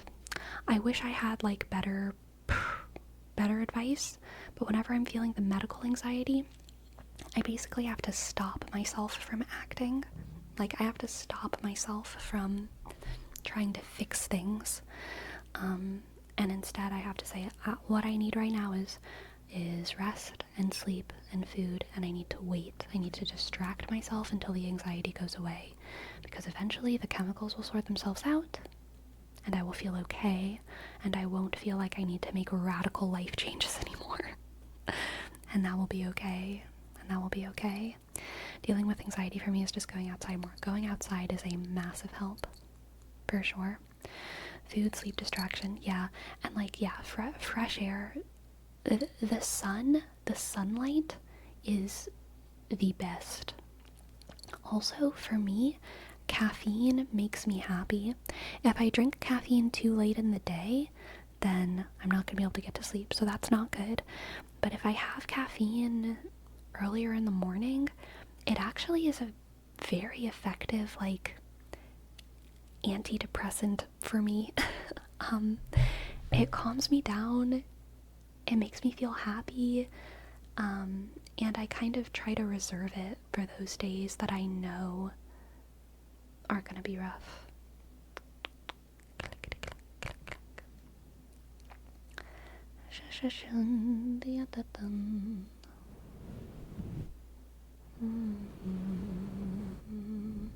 Oh my god, that is good, Dawn. Anxiety's like hearing the video game combat music playing, but you can't find any enemies. It's very good. Very good, very good. Very good.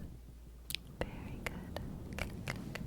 What effect has working out had on these mental health struggles, and how much of that plays into your continued motivation to work out regularly? So a big part of why I started, a big part of my motivation with working out is the fact that it is PMDD. Whenever I started feeling like I had PMDD, which was about a year ago, maybe a little bit over a year ago, was when I was really starting to feel like, oh my god, something is wrong,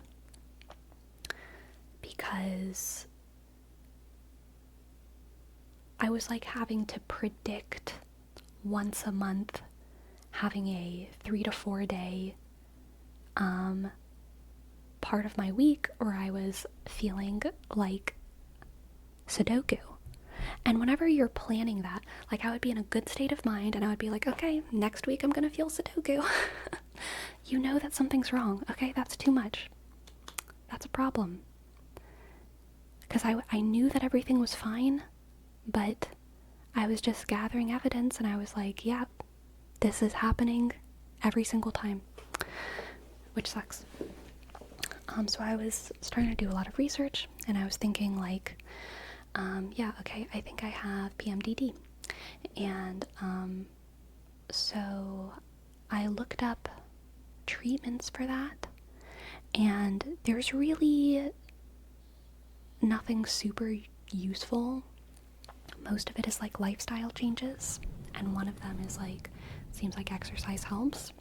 And so that was a big part of my initial motivation for wanting to get into lifting. And I will say that for probably the past, I mean, I've definitely improved since last year. Like 100%. I don't feel like that anymore, pretty much ever. I think I almost feel normal, you know? I almost feel normal. Sunlight, exercise, sleep.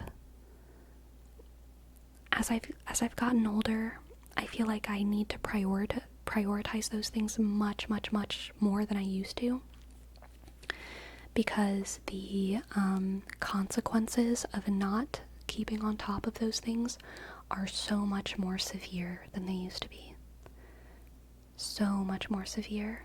But if I do stay on top of those things, then like, it's fine. It's really fine. Do you feel like you have it under control now, or can it still happen? I mean, like, I don't know. I do under control, maybe not. Like, I don't know what under control means, but I haven't felt those kinds of feelings in more than 5 or 6 months, 5, 6, maybe even 7 months, you know? And I never felt, to be clear, I never felt like that was I never felt like that was gonna happen, right? It was just like kind of severe depression and thoughts and feelings. You know what I mean? And it was specifically in like the 3 to 4 days of every month, which was part of the insanity. So in a way, it was like I had the I had the knowledge to prepare for it, but like I felt like I shouldn't have to. I was like, there's no way it's normal for women to just have to prepare for feeling like this every month. There's no way everyone has to go through this, right? So I do think it was bad, but it's gotten better. An ounce of prevention is worth a pound of cure. So true. So true. So true. What's the clinical cutoff for PMDD with respect to symptom severity? I don't know. And it's also like, it's one of those things where it's like, okay, so if I haven't felt like that for the past 5 or 6 months, does that mean I don't have it? Does that mean I just don't have it? If the treatments have worked for me, does that mean I don't have it anymore? Probably not, because I feel like if I stopped doing these lifestyle changes, then maybe it could get bad again.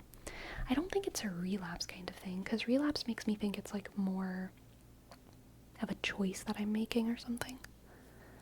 Because I might know someone who could use this info. Yeah. I don't know what the clinical cutoff is. And it's my opinion that it's not that mental health issues fully go away or you're cured. It's just that you've developed routines in your life that make it easier to manage them. Yeah. Even to the point where you don't even feel like you're trying. Yeah.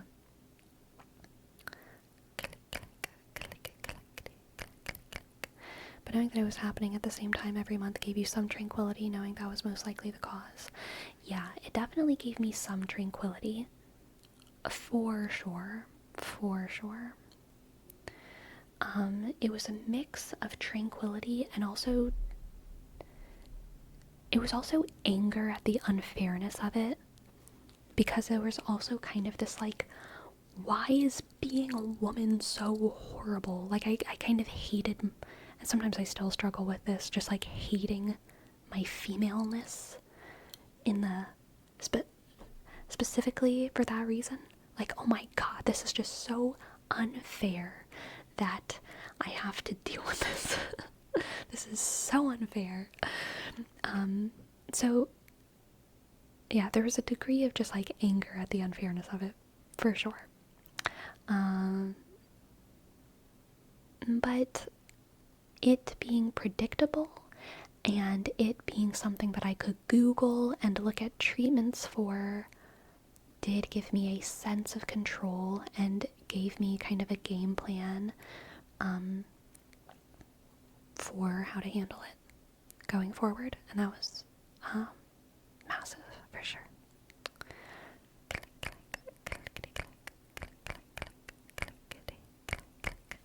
Nick Krillin, thank you for your sub, Nick Krillin. N-I-C-K K sh R I dot double sh I dot N sk. Thank you.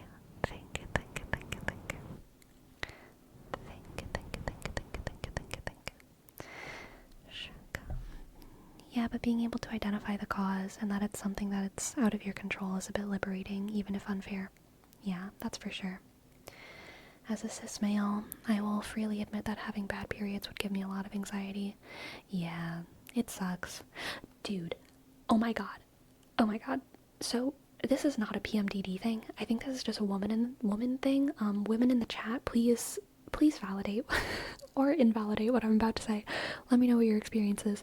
But it says on the internet that like if your period interrupts daily activities, then you should go to your doctor, or like that means that your period is extra bad.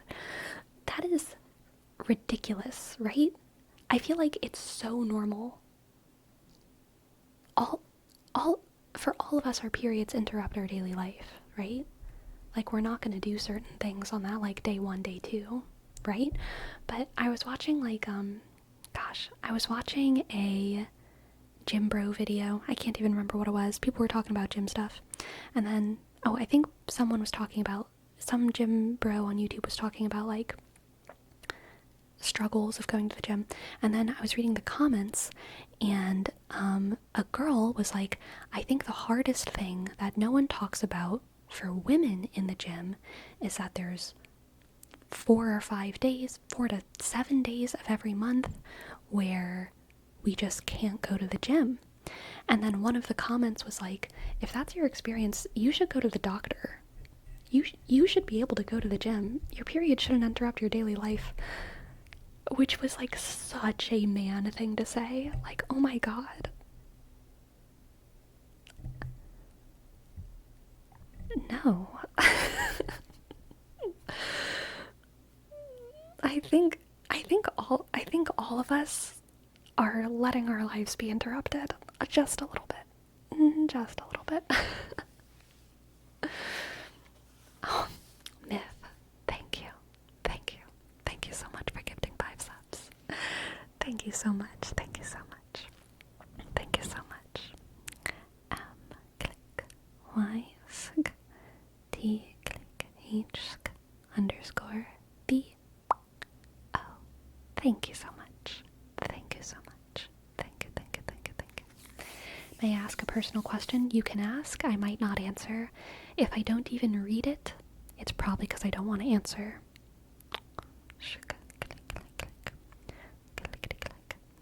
Your period should interrupt your daily life. Only a man. Truly only a man. I think the man should interrupt his day 2 to help. Based. But the comment was from a guy. LOL, that's just not okay. Truly. Truly. And I wanted there to be more girls in the comments replying to the original girl's comments saying like, OMG, yes. But poor person, she was like the only girl in the comments section. I could have responded, but I was on my main account and I didn't want to, I just didn't feel like, I was too afraid. I didn't want to make an entrance. I didn't want Always Slightly Sleepy to be in the comments of the gym bro thing.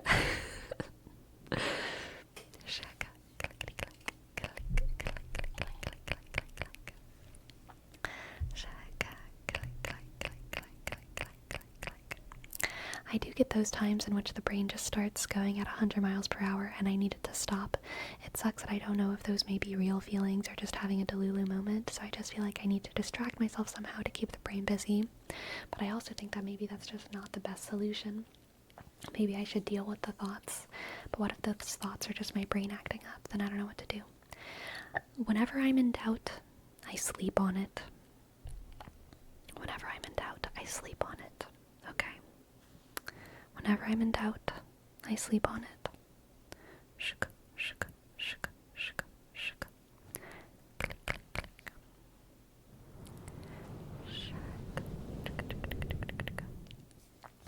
At the same time, isn't that kind of something you should do? I have no say on that, but maybe going to the doctor actually could help avoiding the physical interruption.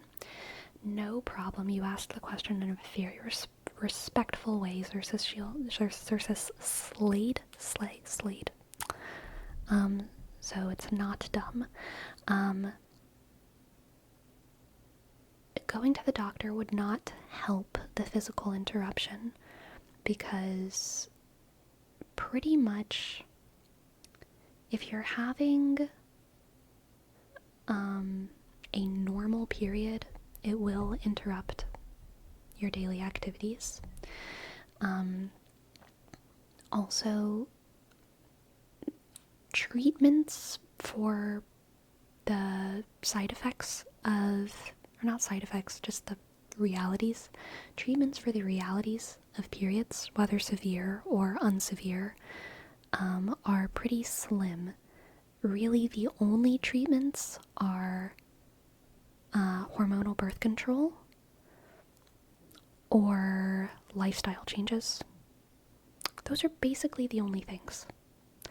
If you don't want to go on birth control, you have to do life changes. There's really nothing else that a doctor can do or offer you. And most women know that. So it's like, if you want to be on birth control and you want maybe some of the symptoms of your period to be reduced, then you know that and you go to the doctor and you go get birth control. If you don't want to go on birth control, hormonal birth control, then the doctor's not going to give you anything. There's nothing else a doctor can give you. And that's specifically, really, I would say, for period-related issues. There's other woman issues, okay, where going to like a gynecologist or a doctor or whatever, super important, super necessary, super useful. But specifically for like period-related issues, really the only treatments are birth control and lifestyle changes. So doctors can't do really anything unless you want birth control. Got it. Just remember my last girlfriend saying she was super better with pains and all after hormonal birth control. Thanks for the answer. Yeah, no problem. I've heard diet can have an impact, but I think that varies from person to person. Yeah, I think it definitely varies from person to person. It's also kind of inconsistent. Like, a lot of people talk about macros. People say that women do better on higher fat diets because fat is really good at regulating hormones, but then people will also say to avoid fat in the week leading up to your period because it can make your period symptoms more severe. To me, that feels like contradictory information. I confess I have a fairly low fat diet because I mostly eat carbs and fruit and lentils and protein powder. I have tried supplementing with fat before to alleviate my symptoms, flax seed oils and such. Didn't make too much of a big difference for me. Another weird thing is some people don't go into birth control because it can seriously affect personality. Yeah, that's my fear with that for sure. I've heard stories about women going off birth control and breaking up with boyfriends. Yeah, I've heard stories like that too. I have.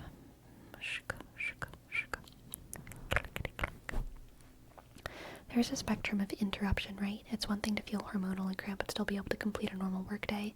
It's another thing to have to take a day off of work from pain or heavy bleeding. Yeah. Yeah,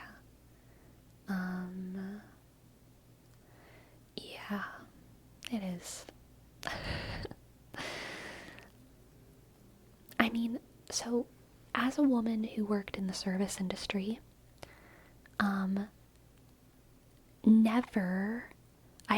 I've worked in the service industry with women at multiple different restaurants. I'm sure the boys didn't know because we probably didn't tell the boys, but among the girls, we always knew when someone was on their period. Oftentimes they would take off. It was normal for a girl to take off for her period. Boys didn't need to know that. Sometimes the boss didn't even know that. Only the person who scheduled needed to know that. My biggest power move, every single place I've ever worked, I've risen to the ranks of being the person who makes the schedule. But it's very normal for girls to take off at least one day for their period in a very active job, but not all women do. But even for the women who don't, in my experience, because I used to not, even for the women who don't, it's usually a known thing among the women. Like, hey, I'm on my period. Especially if you're a server, I might need to be taking more bathroom breaks than usual. You know, I might need to be taking just breaks more than usual. It's like the especially in the service industry and in kitchens, it's not just something that you suffer through.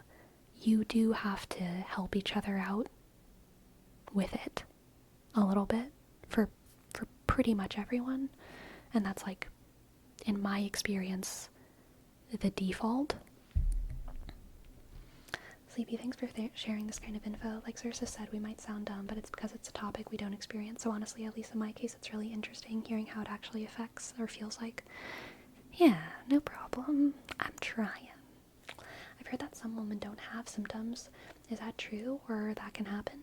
Yeah, some women, don't have symptoms. I would wonder what exactly they're counting as a symptom. Like, if they're, like, are they having periods? Are they bleeding? Because some people would call that a symptom. But, like, yes, whenever I was younger, I had far fewer kind of other symptoms. As I got older, once I hit, I would probably say 24, 25 is when I started having more, like, brain symptoms when it just comes to your emotions being, like, higher. And probably around the time when I was, like, 21 was when I started having more physical symptoms. So I think age definitely plays a part in it. But then also, like, women are different. A lot of times in families, a lot of, like, the symptoms associated with your period are going to be genetic. So you kind of know what to expect based on your family. But, like, some girls have, like, a 3-day period, some girls have a 5-day period, some girls have a 7-day period. Those are usually the options.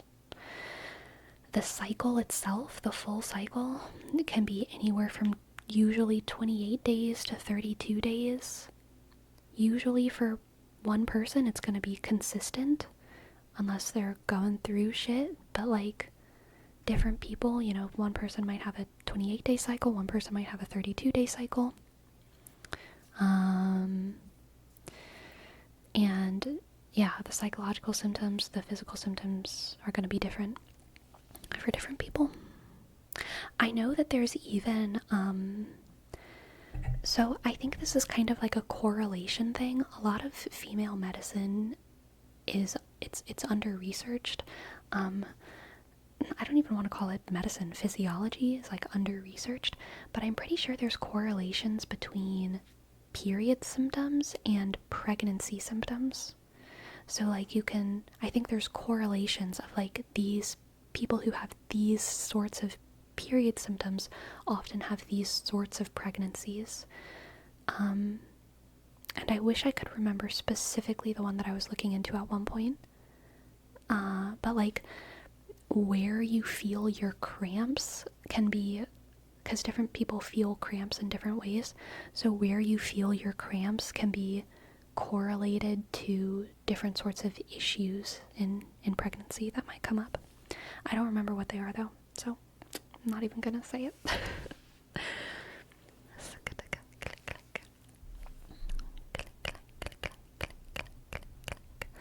My partner has severe period issues but works at a really high stress where they can't take days off ever.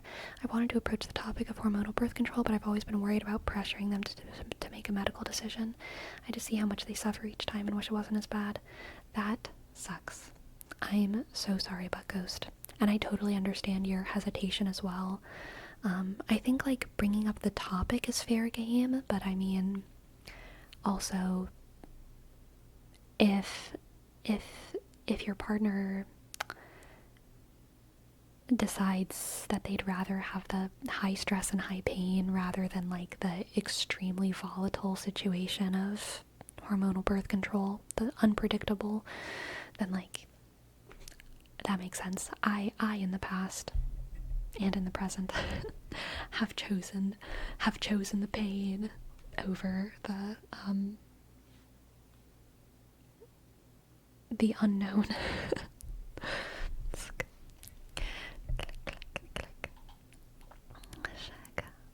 In high school, I had a teacher, and he always told us as men it's important to know about these things because one day we're going to have a girlfriend, a wife, or a daughter, and it's important to understand them. Yes.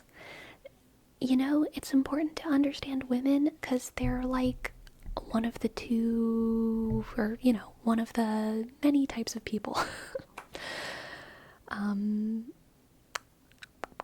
Many people are women. Many people are female.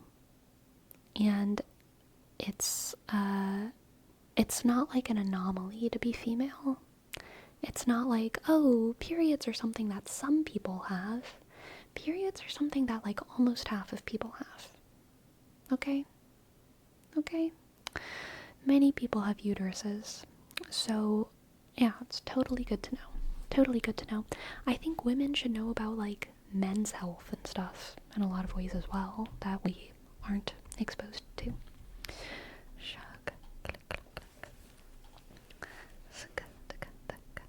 You think symptoms keep getting stronger as women age, or a certain age they get to the worst point, they either stay there or get better? I don't know. I definitely don't think they keep getting stronger.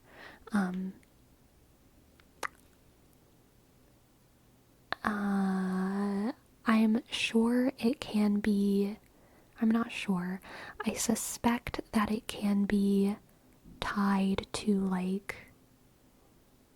Well, I don't know actually. Yeah, I just don't know.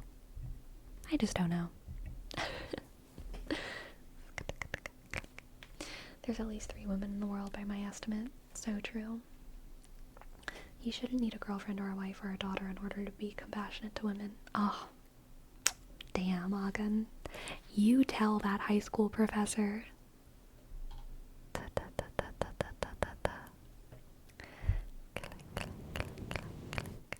Well, menopause happens, so there's got to be an inflection point somewhere. Yeah, I don't know, like, I basically don't want to make generalizations because I really do feel like women are so different. I don't think it's like your periods keep getting more and more extreme until you hit menopause and then they just kind of explode and go away. I don't think that's the reality. I also don't know if it's like you peak at 30 and then they get calmer and calmer until menopause. Like, I think different people are probably just different. Whenever someone like a politician says, I am a father and a husband, so this and this about women's rights, it's like, you know what else you are? A human being. Yeah. Yeah. So true. So true. So true. So true. Oh my gosh. I'm not gonna name names, and no one name names here, okay? Because I'm positive that they were just doing the best for themselves when I put someone in a very awkward space by accident. Once I rated someone, and we, in this stream, we had been talking about children in media. Children in Hollywood, I think. And a lot of times when we raid, people ask, like, how was the stream? What happened? And that happened. We raided. Someone was like, how's the stream? What happened? And I was like, we were talking about children in Hollywood and on YouTube. What do you think about children in Hollywood and on YouTube? And they were like, I'm not a parent and I'm not in Hollywood, so I'm not going to speak to it. And I felt so bad. But I was also like, but I asked you. I asked you though. So like, I care about your opinion, you know what I mean? I've had experiences like that with my friends as well, where, X, Y, or Z topic. There's certain topics that in a public forum need to be represented by people who are personally involved in those topics, okay? Certain things should be talked about by the people to whom they matter most, okay? In private, I think it's okay for anyone to kind of have conversations about children in Hollywood, or the ethics of X, Y, or Z thing, or what we should do about this global issue. I think it would be fine for me to go to my dad and be like, what do you think about the war and whatever, even though neither me or my dad are from any of those countries, right? Because I'm just like asking someone I'm asking someone in private their specific thing. I'm not putting a microphone to their face, right? But the other day, I went to one of my best friends and I asked them a question, and I'm not gonna name what the topic was, but I asked them what their position was on a political hot topic right now. I was like, what do you think about this issue? And they said to me, I think that this type of person would have a very nuanced and specific opinion about it, and I don't think that I should give my opinion. That's what they said to me, and I was baffled. I would so understand that from a streamer. Sometimes y'all ask me questions and I give answers like that because I'm in public, right? I can't just shoot the shit. I can't just say my uneducated opinions. But I was I don't know. I feel like whenever we're with our best friends in private, we should be able to give our uneducated opinions to discuss and learn from each other. That's how I don't know. That's isn't that what we do in private? Isn't what we do be uneducated? I don't know. It was wild to me. It was wild. Trust issues. I think it might have been a habitual thing because their work environment is very politically sensitive, and so I think it might have been an instinct from their job to give me that kind of answer. But it blew my mind. And I didn't hide it either, because I can't hide my feelings.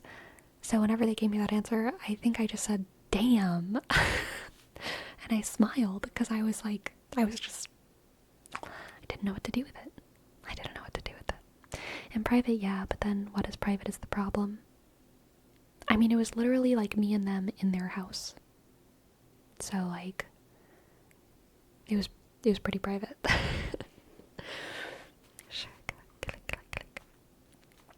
Some people just aren't comfortable talking about those things. Yeah. It feels like a cop-out. Yeah, we understand we aren't the best on these topics, but we aren't looking for the Prime Minister's idea on it. We want a common folks' opinion. Yeah, truly.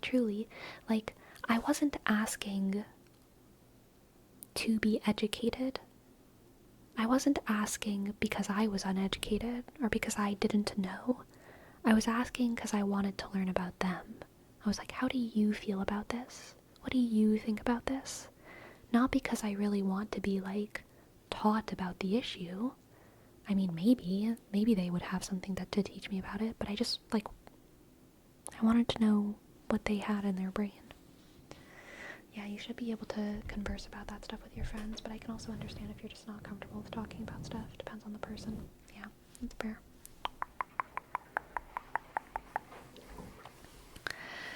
I'm always very hesitant to have an opinion on something I don't know very well. I guess I just don't want to be biased and come to conclusion too early. Also fair.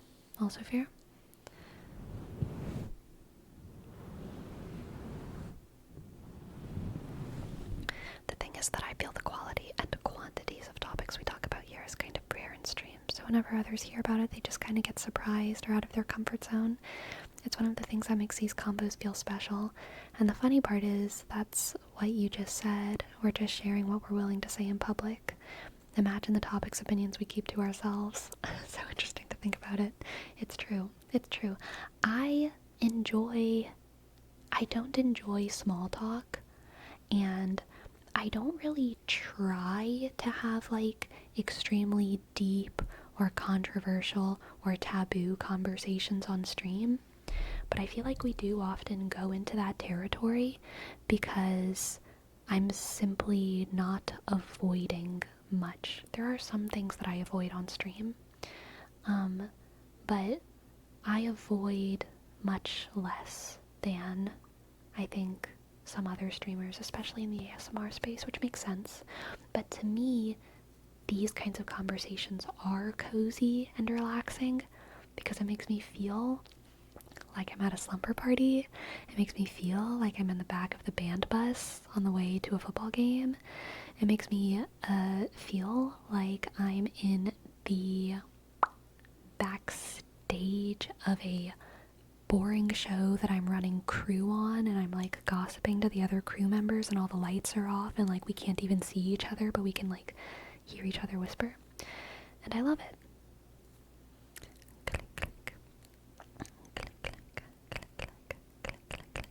Okay, great discussion on the ethics of the Eucharist, guys. Let's raid Fortnite Gamer.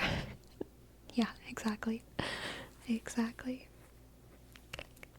Are the ethics of the Eucharist a contentious subject? I feel like that. I feel like everyone's pretty much okay with the whole bread thing. It's vegan. The Eucharist is vegan. Because not only did Jesus consent, but it's also bread. Classic vegan food. I like when small talk leads into the fun conversation. It's just a tool to get to them. Yeah, for sure. Aren't we late for a break? We are a little bit. We are a little bit late for a break. Feels like we're getting to know at least a bit of each other with every opinion and topic we talk about, and that's amazing. Yeah, I love... I mean it when I say that I love diversity of thought and opinion. I really do. I think I get so much joy from people saying stuff I don't agree with. Now, people saying stuff that's like bad or evil, maybe not. But people who just like have a very different opinion or have a very different perspective is like, oh my god, that's so fun. Tell me more about it. Oh my god, please, yes. Neurodiversity. Yeah, exactly. And yeah, I don't know. I love that. We don't have to all be the same. We don't have to all be the same. I love how this stream is like an awesome study group. Aw. Yeah. Study group vibes, for sure.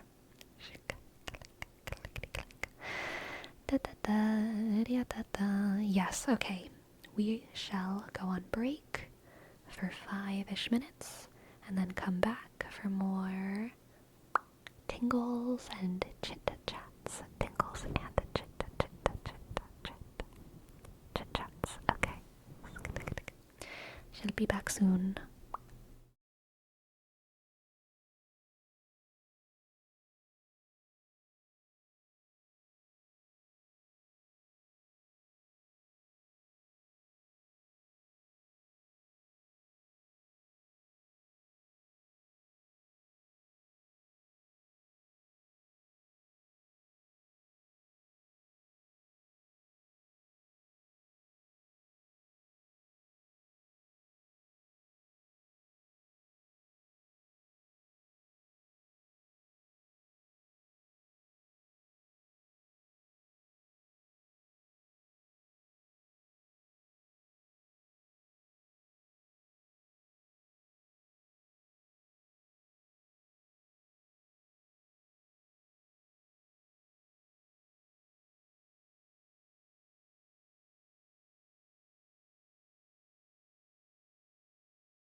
Yeah, hello, the room. Hello, Green Ninja. Hello. I had a thought. I wanted to come back with a thought, but then I forgot it. Whoops. Whoopsie daisy. I forgot. Mon ami, did you get some cold water? I did. Oh my gosh, one of my ices just squeaked. Can you hear that? It stopped. But there... Oh, did you hear that? There it is.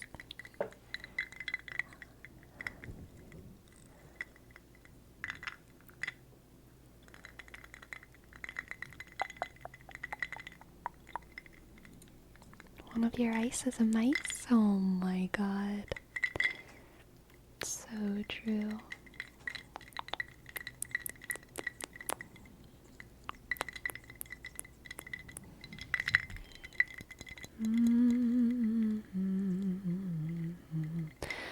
So, energy companies in the US, I don't know if they do this in other countries. I don't know how utilities work in other countries, but in the US there's like a company and you like pay your electricity bill to the company. And whenever it gets really hot, you can get a little, I don't remember the word, I think it's called a rebate, where you can get paid a tiny little bit or like take a tiny little bit off of your bill if you turn off or if you use less electricity on a day that has really high energy use locally.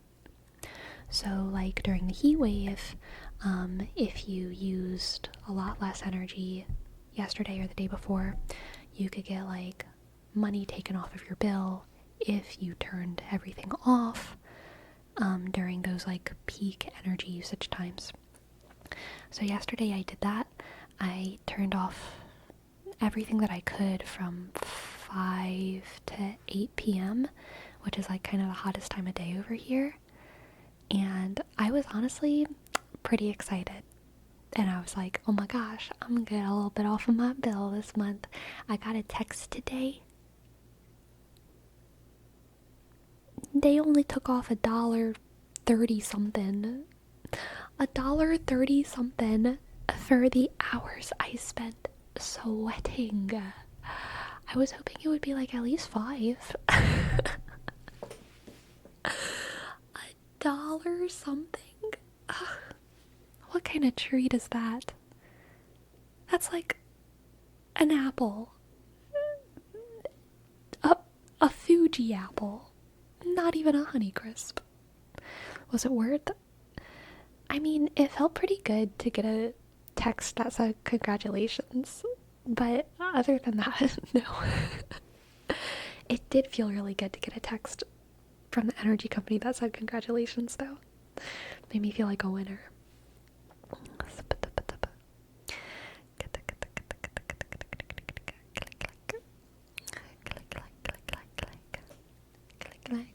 Click. In my country, electricity is managed by the government, so we pay the government for it. I do get a discount if I consume under X amount by the end of the month. Ah, interesting. Very interesting.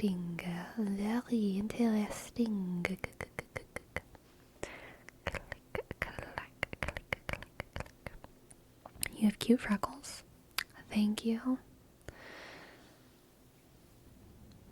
I made them myself.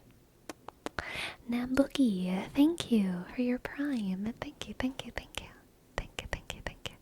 And click a shik. B shik. Osk. G click. I dot. E. Thank you. 5 minutes are long. I actually forgot to check the time before I went on my break. I usually look at the clock, so whenever I came back I was like, I don't know if it's been too long or too short, but I'm just gonna come back. That amount is kind of low though, so I'm always above it. Yeah, that's fair. We gotta, we in the streamer world, we have to have our 5 monitors and LEDs and green screens and RGB keyboards and whatever else, you know? Just hard to keep that energy usage low. I don't have a printer, which I think is so funny. I don't need a printer. I use a printer maybe twice a year, so it's like I don't need a printer. I'm not going to buy a printer. But I think it is funny that I've gotten away this long into my adult life without having a printer whenever I'm like such a computer person. In some countries, you don't even have to pay for electricity bills. Well, I guess you probably pay for it in taxes, though, or something, right? Right? It's probably in like... It's probably coming from somewhere. Shush. I've heard that keeping the AC on instead of constantly turning it off and on saves money. I've heard that as well. I think it depends on what mode you put your AC on.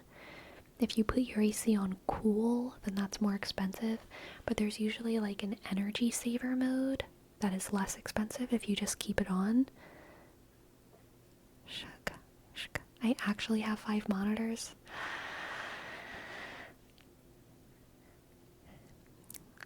Is that so suspicious for why do you need that many monitors? I guess it makes sense if some of them are like really tiny little monitors. How expensive is electricity in that state? Honestly, I don't know. Like, I mean, I know what my electricity bill is, but I don't really know how it compares to other states, because in Oregon I've always lived by myself, and in Louisiana I always had roommates, which changes things, but I think it's pretty much the same price. So my instinct is that I feel like electricity is pretty much the same across the US, but I could be wrong. But I mean, living in the US in a relatively small apartment, for both in Louisiana and in Oregon, I would say my lowest electricity bills in the comfy months, where I'm not having the AC or the cooler on or anything like that, my lowest electricity bills ever have probably been like $50. And my highest electricity bills ever have probably been like $130. This month is probably gonna be one of those higher electricity bills because the AC has been running for a couple days. Not straight, but like, I've had it on for probably 12, maybe not 12, maybe like 7 hours a day or something for like a couple days this month, which is kind of a lot.